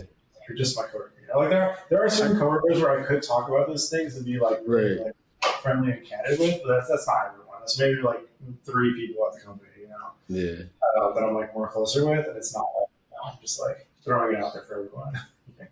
No, I think more so what I'm thinking about is, and probably comparing it to my job out of Revature, where I was in Virginia and living in Maryland. So not really knowing anybody out there. I would go to DC and perform, do spoken word, open mics, performances and stuff like that, to try to feel a little community. I think that's the main thing right now. So you being somewhere that you've never been before, Indianapolis, and thankfully you had the people from Revature that you were familiar with, but like I think I'm more so thinking about community more than and I think something about working a job, especially in the office or something like that, is over time you're going to build rapport with people, or maybe somewhat of you might go out after work or something like that, happy hour or something like that. So I think that's more so what I'm asking is like, did you feel a lack of community in Indianapolis while you were out there? Oh yeah, for sure. Like that's it was definitely helpful to have the Revature people there. But even then, there's only like one person from there that I still talk to, and he was someone who was my roommate for the first 6 months initially when we moved out there. So that was good that we had him and a couple of people there. But I think I found community going out to like the gay bars in Indianapolis, and there aren't that many. So you go, you see some of the same people, and you're kind of like, maybe I can be friends with this person. And there were a couple I made out there, and a couple that I can still talk to, but I'm not close with them currently. It was hard to find community, but at the same time, I was okay with that because I always knew that Indianapolis was going to be more of a temporary place. Temporary, right, yeah. And so I think this is my fault. Go ahead. I was just like, if I thought I'd seen myself more settled, put my roots down and go for a longer period of time, I think I probably would have felt a little more isolated at work because you do spend a lot of your time at work and you are trying to be okay, maybe I can be friends with this guy.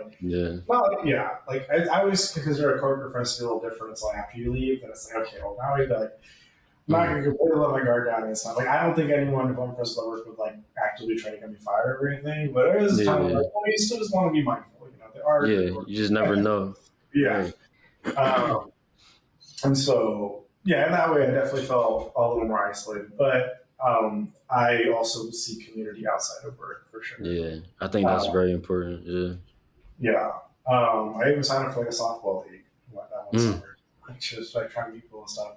And and I see that's a lot of stuff. You meet a lot of people, or majority of them don't really stick. But that's just the nature of I think the world. Where it's you just meet a bunch of people, meet 100 people, but if there's one person, you can still be I can see myself be friends. I think that's still a successful meeting of people. Yeah, I agree. I think that was a very, very transformative point in my life was when I lived in Maryland, and that time I spent in DC because I didn't really know anybody. So I'm going out to shows, I'm doing open mics and stuff just by myself and networking, meeting people and stuff like that, and it definitely filled a void that I was lacking. So it's good to hear that you were able to at least go out and try to, find something while you were, because you were there for 3 years. I imagine feeling that isolation all that time, without being able to find, that community somewhere. So, I think that's definitely what I was more so trying to get at was how was that experience?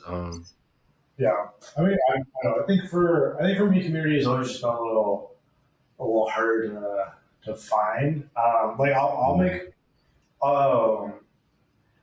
even that like I can connect with people pretty easily. I feel like, especially like the first like couple times. But for me to like Yeah, be more so friends with someone, that takes a lot more time and effort for me to like yeah, actually feel comfortable to a yeah, certain me too. degree. Yeah, Like it's really easy to like to connect with someone like for me especially. If I have a couple of drinks, I'm very talkative, and yeah, it's very like easy to connect in that way. And so I feel like a lot of people, both in Indianapolis and here, like they really enjoy having me around as a drinking buddy.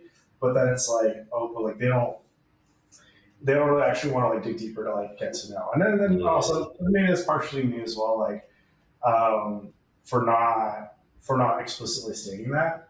But I'm also like sometimes on each I'm like, oh, like what if there's no real effort around that and all they want to do is drink? Well, then I don't really want to like continue. Like I'll go out and I'll say hello for sure whenever I'm drinking, but yeah. that's not really like how friendships are built. You know, like it might start out that way, but it's like you have to do a more like concentrated effort in like getting to know someone outside of just Mm-hmm. like going out and drinking, in my opinion. And Yeah. so it takes a little longer, I feel like, for me to actually find like, okay, yes, like I'm very close with this person, but a lot of people aren't willing to do that. I feel like just because a lot of people like, especially if you're new to city, so I feel like they have their own like friend group already and whatnot. Some people, it's like, yes, I'm like some people's friendship is just like a lot. It's like a lot of friends with someone sometimes, and Yeah. I'm not a fan feeling like it's a one-sided relationship. So Mm-hmm. I'm not saying I cut people off, but it is, I'm definitely like always kind of more so looking like, all right, what's like a certain level of friendship that is, more reciprocal or more like Yeah. on, um, what should I say? Like, um, I don't know. It's just easier, because I don't Mm-hmm. think it should be work either. Yeah. I would say like definitely levels to friendships. You know what I'm saying? I got Yeah, yeah, who you might consider your best friend or something like that, and people, and then like friends, associates, people that you only talk to at work, people yeah. that you might hang out with outside of work, but you might not, have them at your crib or something like that. Or it's definitely levels to stuff for sure. So I get what you're saying, like for sure. I don't know. I just feel like sometimes I think people definitely assume a certain level of familiarity. Mm. But I'm just like, oh, but like, we're not there. It's like Mm. let's take a little bit of a step back. Like, we're not at that level. Because I'm like you can't even tell me like my favorite color. Like you like Yeah, there's just so much you don't know about me because you haven't yeah, asked. And that goes both ways too. But like sometimes it is like I ask people questions and I'm like I know that about you, but like you could tell me the mm. first thing about me. So it's like it's not we're not there. Yeah, I think you're misunderstanding the friendship that we do have.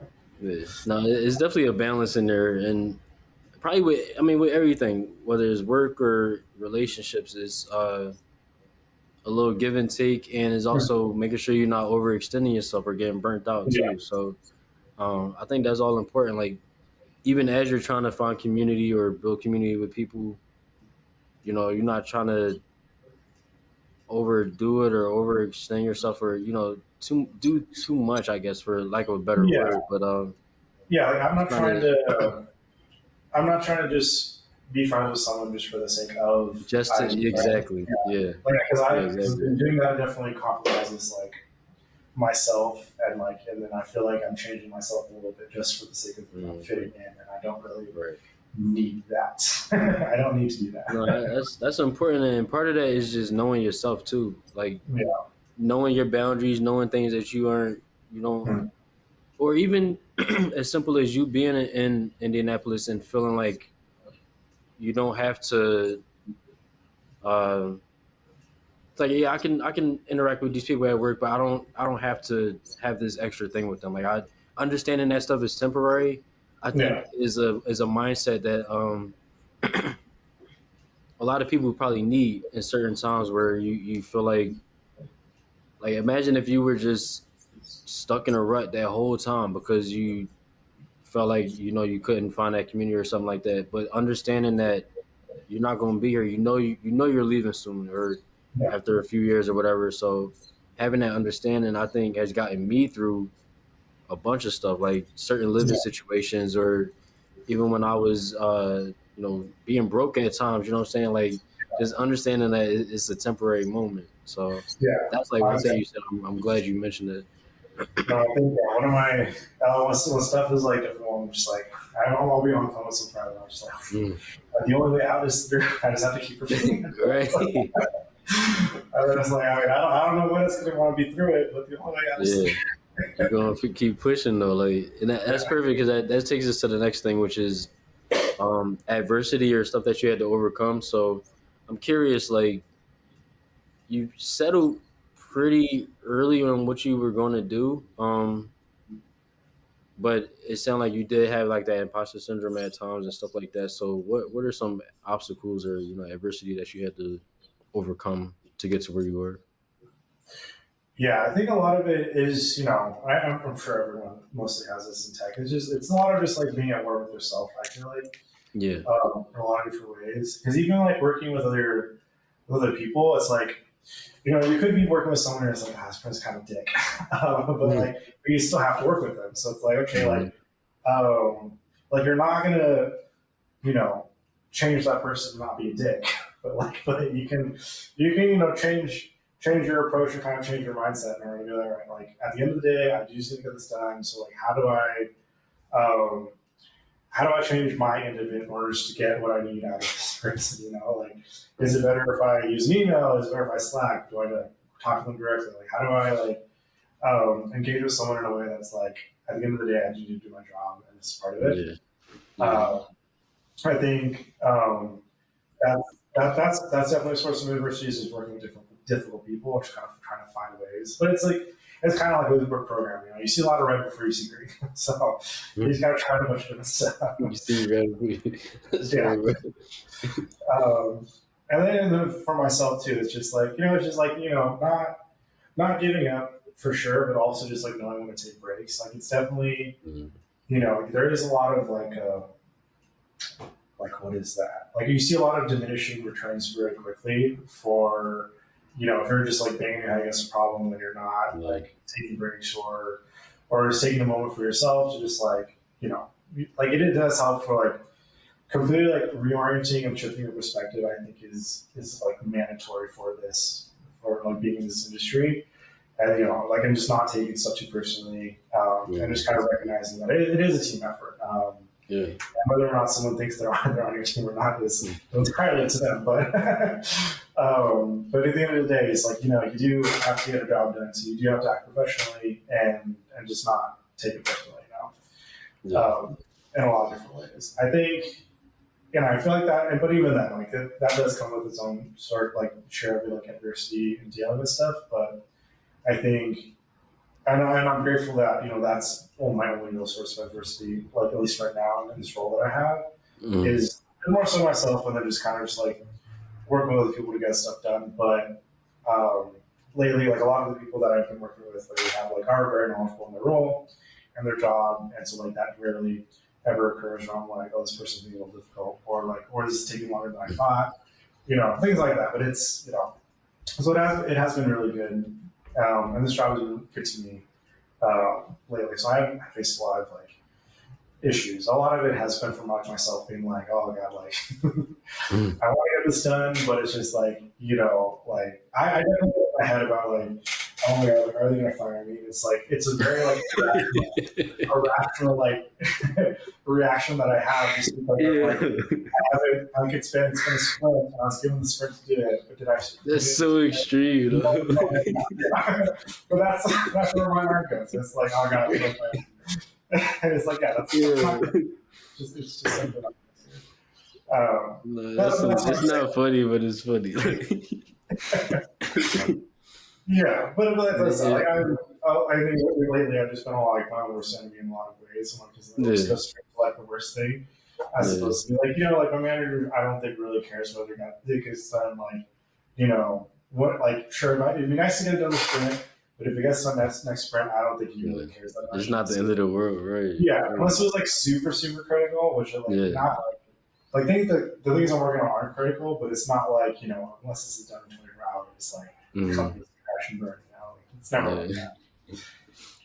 Yeah, that's something I had to tell myself too. Is like, now don't get me wrong, like it's not that the work isn't important, but it's also, like you said, knowing when to kind of take a step back. So if I'm banging my head against the wall, maybe I need to pivot on something. Maybe I need to just take a walk, go talk to somebody, take a break.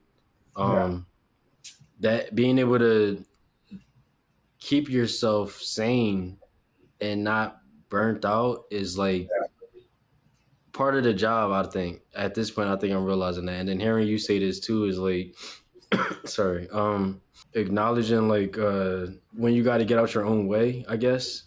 Yeah. Because I'm guilty of that too. Is whether it's procrastination or not, and that's like in life in general, or like I said, like trying to beat a dead horse. I think like sometimes you do need to just take a step back, look at the bigger picture, or like try to see stuff in a different way.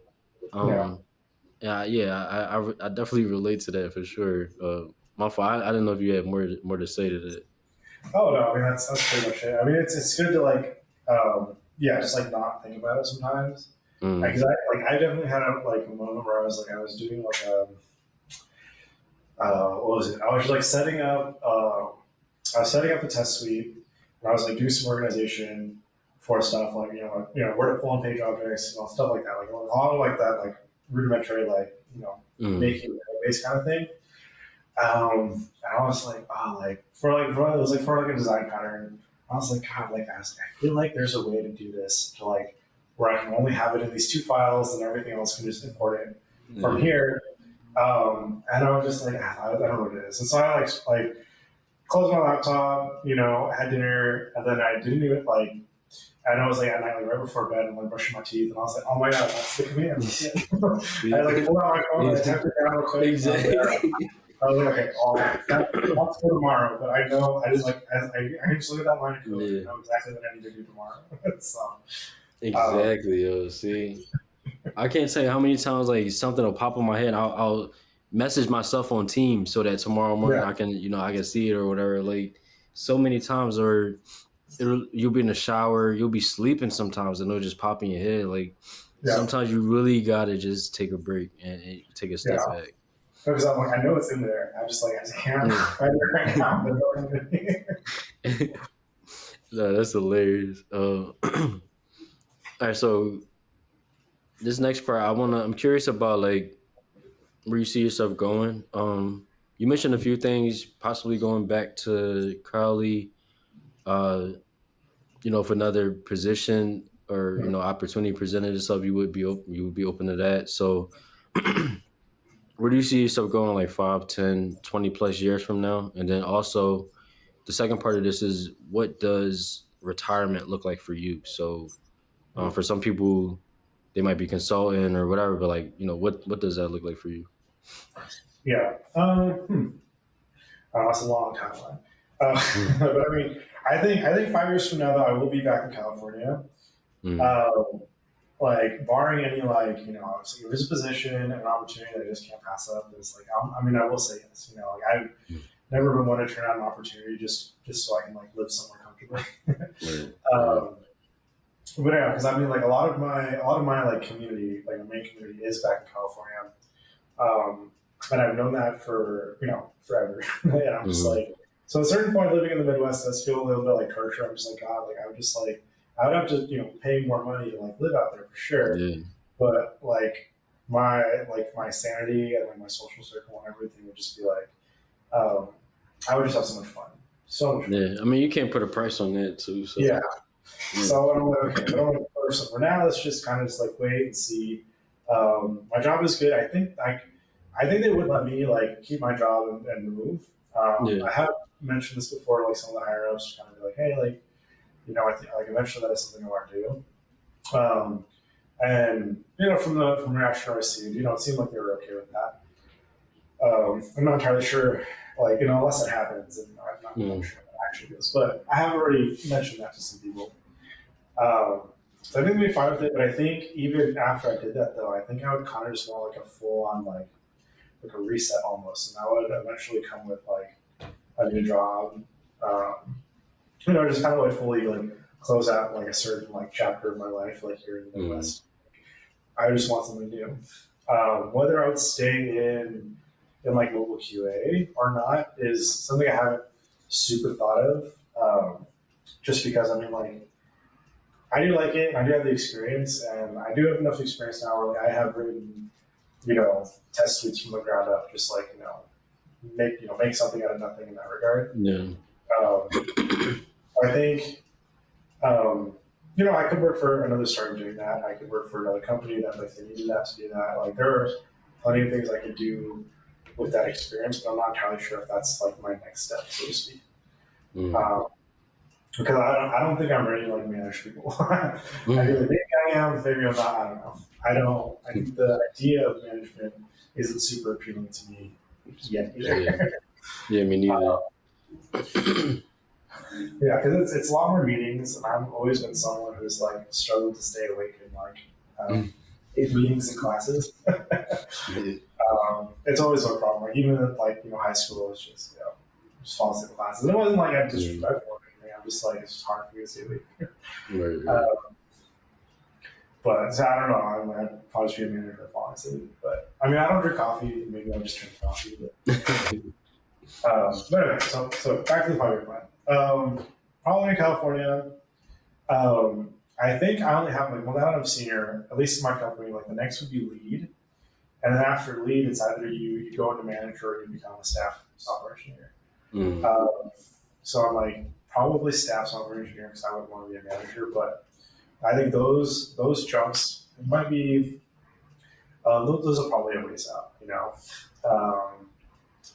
at least for me. Unless, unless I get a job at like starting as a lead somewhere else. But, and then 10 years from now, maybe I'll be ready to manage. I don't know. But I think, I'm not entirely sure how many more years I want to be in this industry, to be honest. So, I don't know if this is what I want to like do for the rest of my life. And I'm kind of waiting to see how AI plays a part in a lot of this as well. Yeah. I mean, because I don't really use it. Not that I don't trust it. Like I'm like Google uses it like as like a summary for for certain things. It just like shows the top of it.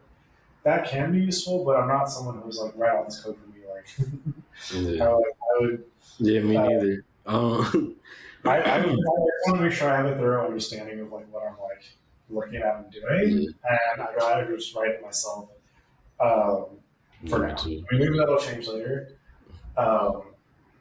But I am curious to see how that plays a part in the industry.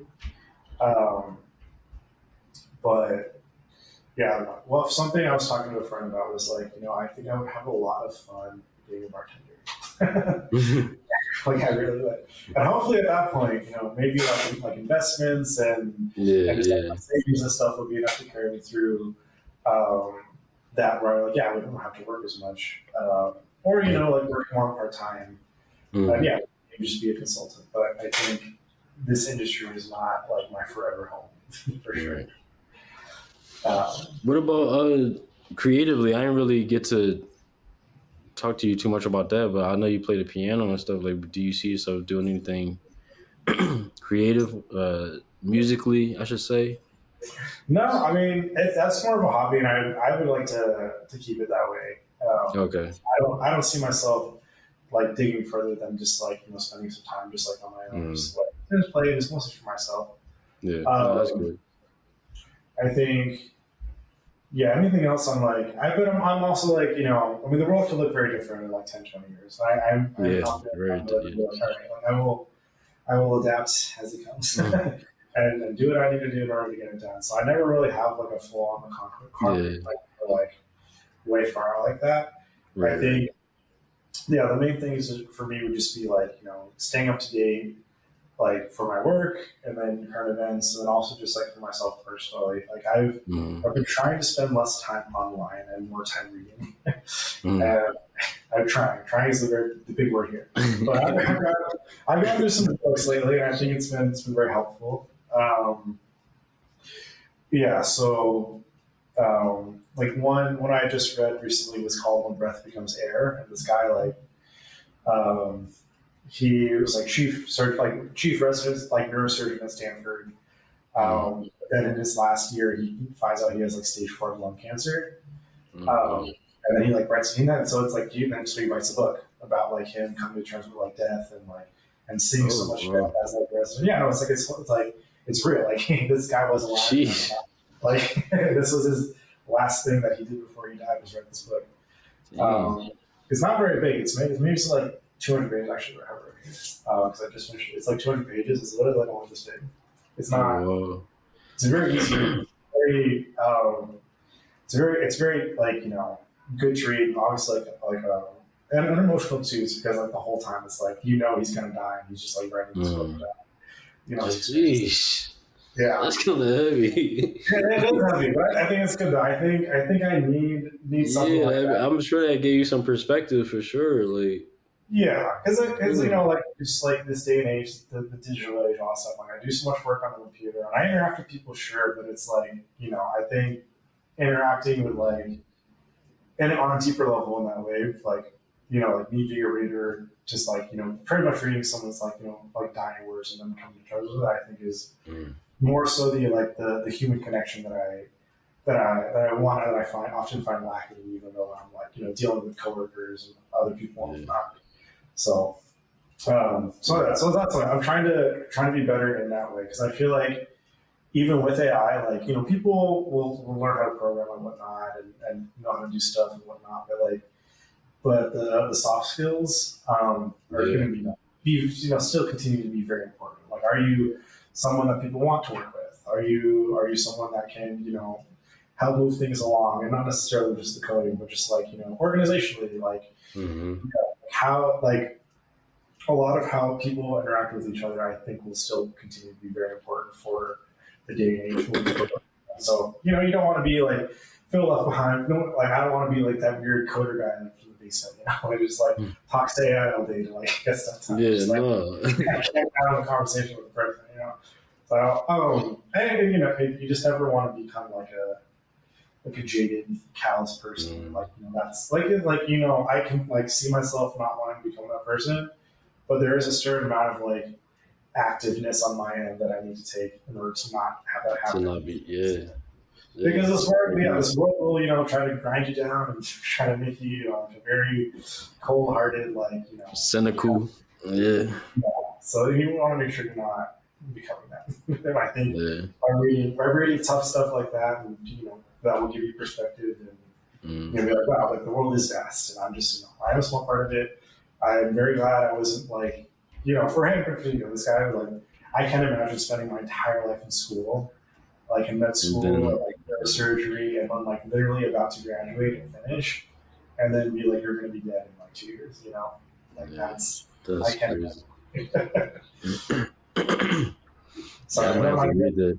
No, that's definitely that's something to think about for sure. Like, especially, I mean, and it's along the lines of what we talk about too, like where you kind of see yourself going, and it kind of puts stuff into perspective as far as what you were saying about lock and change and just being able to adapt and go with stuff. I find myself looking too far in the future sometimes and not really enjoying moments now. So, I've been trying to be more conscious of that over the last, like, let's just say 3 years.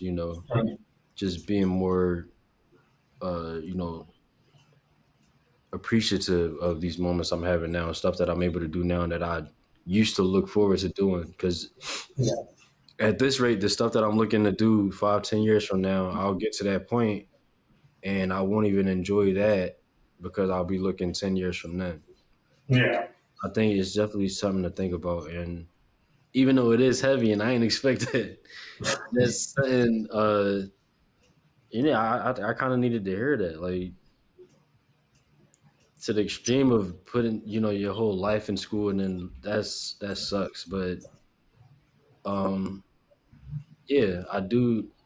A lot of my life is just moving, like do the podcast, make my music, go to work, spend time with like, and it's not that I don't enjoy these things I'm doing, but uh, sometimes I'm too far in the future. So Yeah. I'm glad you said that. I like that you said, and even earlier, like I said, I interviewed Johnny earlier, Jonathan, and he said something similar. Like a lot is changing. Like a lot of stuff is changing. It's hard to say like where stuff is going to be. So yeah, I might have to update this question and make it a little different now because it's definitely hard to say like 20 plus years from now where you're going to be. But I like the thought of you finding something that so like let's say you did later down the line want to just be the cool bartender somewhere, like Yeah.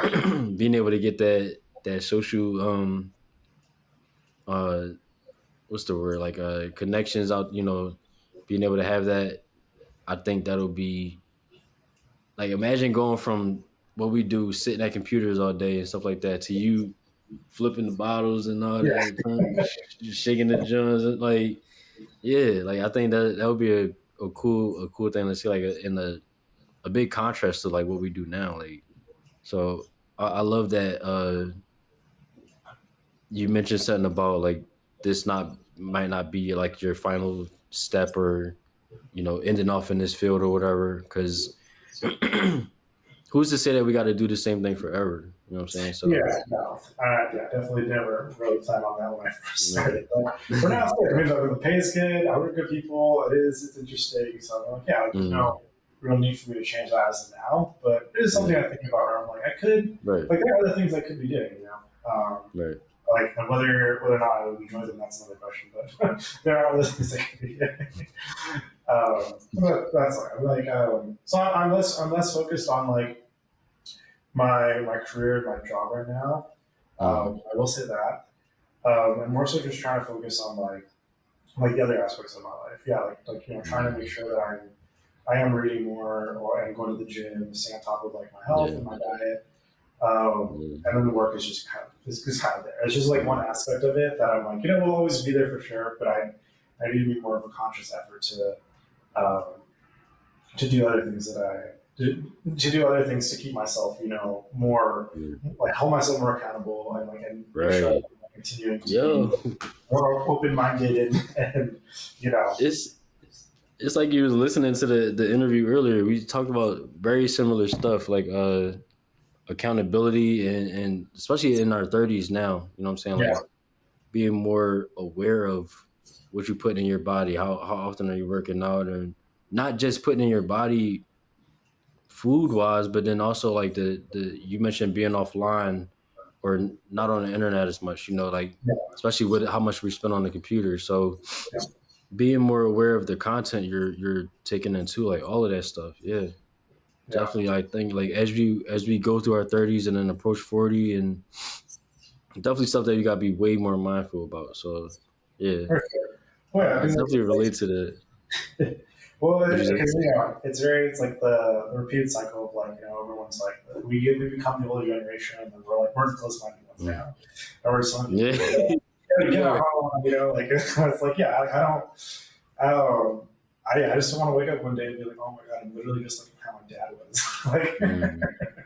I mean, I love my dad, but I'm just like, there is a certain, level of stubbornness and difficulty that like engaging with him, where it's like harder to do just because it's like, I feel like for both of my parents, they're just kind of like in a time capsule a little bit for like Mm. their emotional like growth, Yeah, and it's just kind of like difficult to see. But I mean, like I've heard that's with other people where it's like eventually you're kind of like your parents raise you, but then like you got kind of become the parent to your parents because they're yeah, like kind of like children now. yeah, Like, okay, but like yeah. I don't want to become a child when I'm like 16 again. Sorry. Yeah, no, that's a good point. Like, it's like you, which is cool because you do want your kids to surpass you. Mhm. And I guess it is our partly our responsibility to uh keep our parents. I don't want to say hip, but like keep them in the know, especially as like times change and stuff like that. scams, so many different things that you got to kind of like stay on top of. And you, like you said, you become the one. Like, don't respond to those emails. Don't answer those friend Yeah.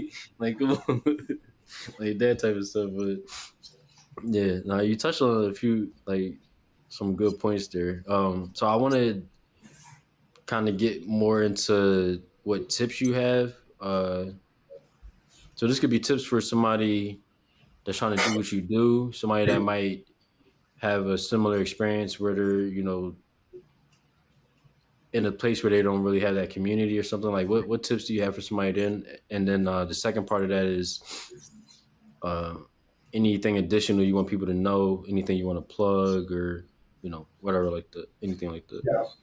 I would just say for tips, I think and I know it sounds very like, what is that? Very like trite, but like as someone who like has like finally done interviews for people, like confidence does go a long way. But like obviously you also need to know your stuff, but like you definitely would be like just like in general, the way someone who's confident and like he'll they kind of know the answer, but they're not quite there. That comes off much better as opposed to someone who knows the answer, but they're very timid about they're like speaking, because it's like because you think like, okay, well, if you're going to be in a meeting with other engineers, you're talking about like your work in stand up or or this stuff, like you need to be able to be like confidently say like yeah, or if someone questions you, you still like you be like, well, I hadn't thought about that. I mean, like there is so much where it's like you need to stand by yourself. Mm-hmm. And if you don't know the answer, like that's okay to say like, oh, I don't know, but here would be my approach in order to get there. Like there's like not knowing the answer isn't the end all be all. It is, even if you respond in a way that's like, but I can find it and here's the steps where I go about doing that. That's definitely a lot more appealing than just kind of being like, I don't know, and then ending it there.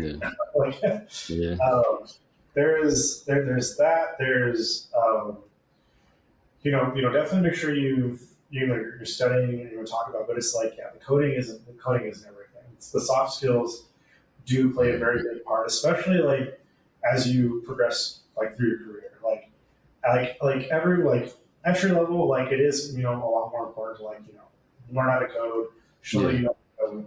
But when you get to level 2, level 3, like you really need to be able to speak a lot more confidently about about work, and then also just be able to show that you are someone who can communicate, who works well with others, and just has that general confidence that someone should have if they work we're doing well in the previous role. And I think, and like I said, I think as AI becomes more integrated into day-to-day life and stuff, I think soft skills are going to continue to be much more important. Like as because do I want to work with this person? Can this person go? Do I does it that the culture fit? I feel like will become more important as AI takes over a lot of the tasks that we as engineers are used to doing. Which is good and bad because there's a lot of bias in AI itself, and then also hiring. So that's always something we have to contend with now, even now. So it's just kind of being mindful of that, and then just knowing that at the end of the day, AI or not, you should be trying to be a well-rounded person that people want to be around. That's for your personal life. That's for your work life, and you'll see it definitely makes a very huge difference when it's when your coworkers are able to rely on you in that way. I don't I don't know that I want to say this really tips necessarily. I feel like that is something you kind of but it's I don't want that being. That was a great tip. Yeah. First of all, the stuff you gave, you gave stuff throughout, but coming from somebody that has interviewed people, I would say this is a very great tip because, I can say confidence all day, and I agree. I think my my confidence in my ability has carried me a long way, even times where I didn't know what I was doing, or my syntax might have been, little stuff like that, like whatever it might be. But that confidence or knowing that even if I don't know how to do this thing, I'm going to figure it out. I Yeah. think that's what sets you apart. And that's really what you look for when you're trying to hire somebody for anything. Like, Yeah. even if I want somebody to do, videography or my man that do my engineering and stuff, like, I'm sure there's stuff that he comes across where I might want a certain sound in there or something like that, and he like, all right, let me figure out how to put that. Like, that's the type of people you want to work with in general. So of course, if it's a job where I'm gonna be at every day, I want people around me that have that same kind of like initiative and eagerness for that yearning to keep learning. So Yeah. I love that you it don't gotta be like something crazy. Like it's a very straightforward but valuable tip to have that confidence. But the only way to be confident is to do that work in preparation. Yeah. So Like you do have to own it. And that's only by doing work for sure. yeah, Um, and that's, but even then, it's like you can do the work and still be extremely nervous. But you gotta, that's mm, also part of it too. You really have to like, harness that part of yeah, yourself, the nervousness, and just really just, just calm down and like, mm-hmm. take a deep breath before you start, and then like, still speak with confidence. You can still like speak with like nervousness to a certain degree, but it's still like, you can't just like let that completely take over like Right, your presentation of yourself.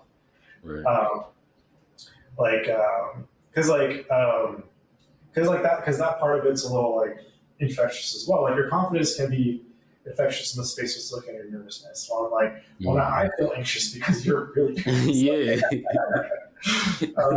And I kind of stuff that way, and not in a good way. So I'm just like, oh my god, Right. like is it like, because I've had that happen where it's like this one someone was extremely like anxious and nervous, or she was like, is that Mm, right? Like, is that the answer you're looking for? And I was like, yeah, like you mentioned, like you got there, but I'm also just kind of like I took a second to be like, hey, like it's just this scenario, it's just a conversation, yeah, like yeah.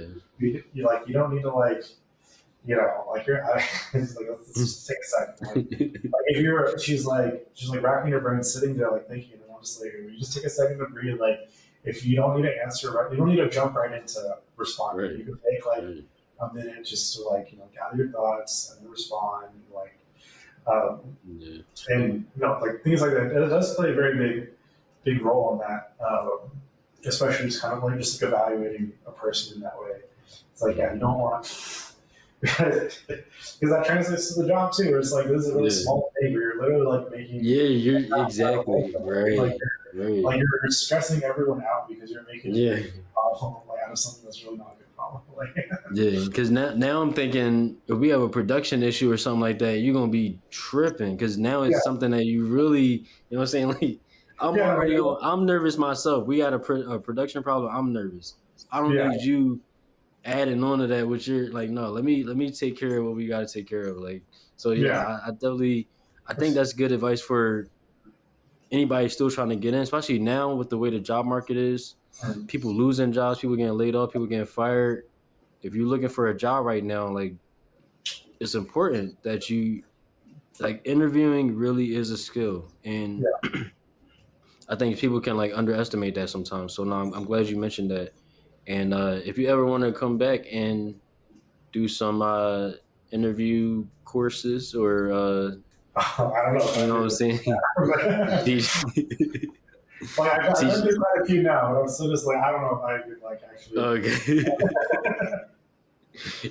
All right, give me some pointers, and then I'll relay it to the people and let them know.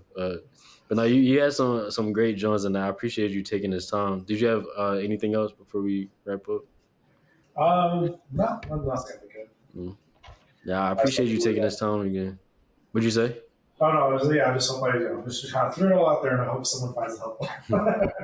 No, yeah, you gave a lot of good tips. Especially, I didn't realize you did like the interviews and stuff before. I think that honestly stood out to me the most, and I think that's going to really help some people for sure. Yeah, well, yeah, this is Um, my first time. It was only the last year when I like finally was like, mm, they're asking me to sit in on quite a few of them because it was for a position on my team.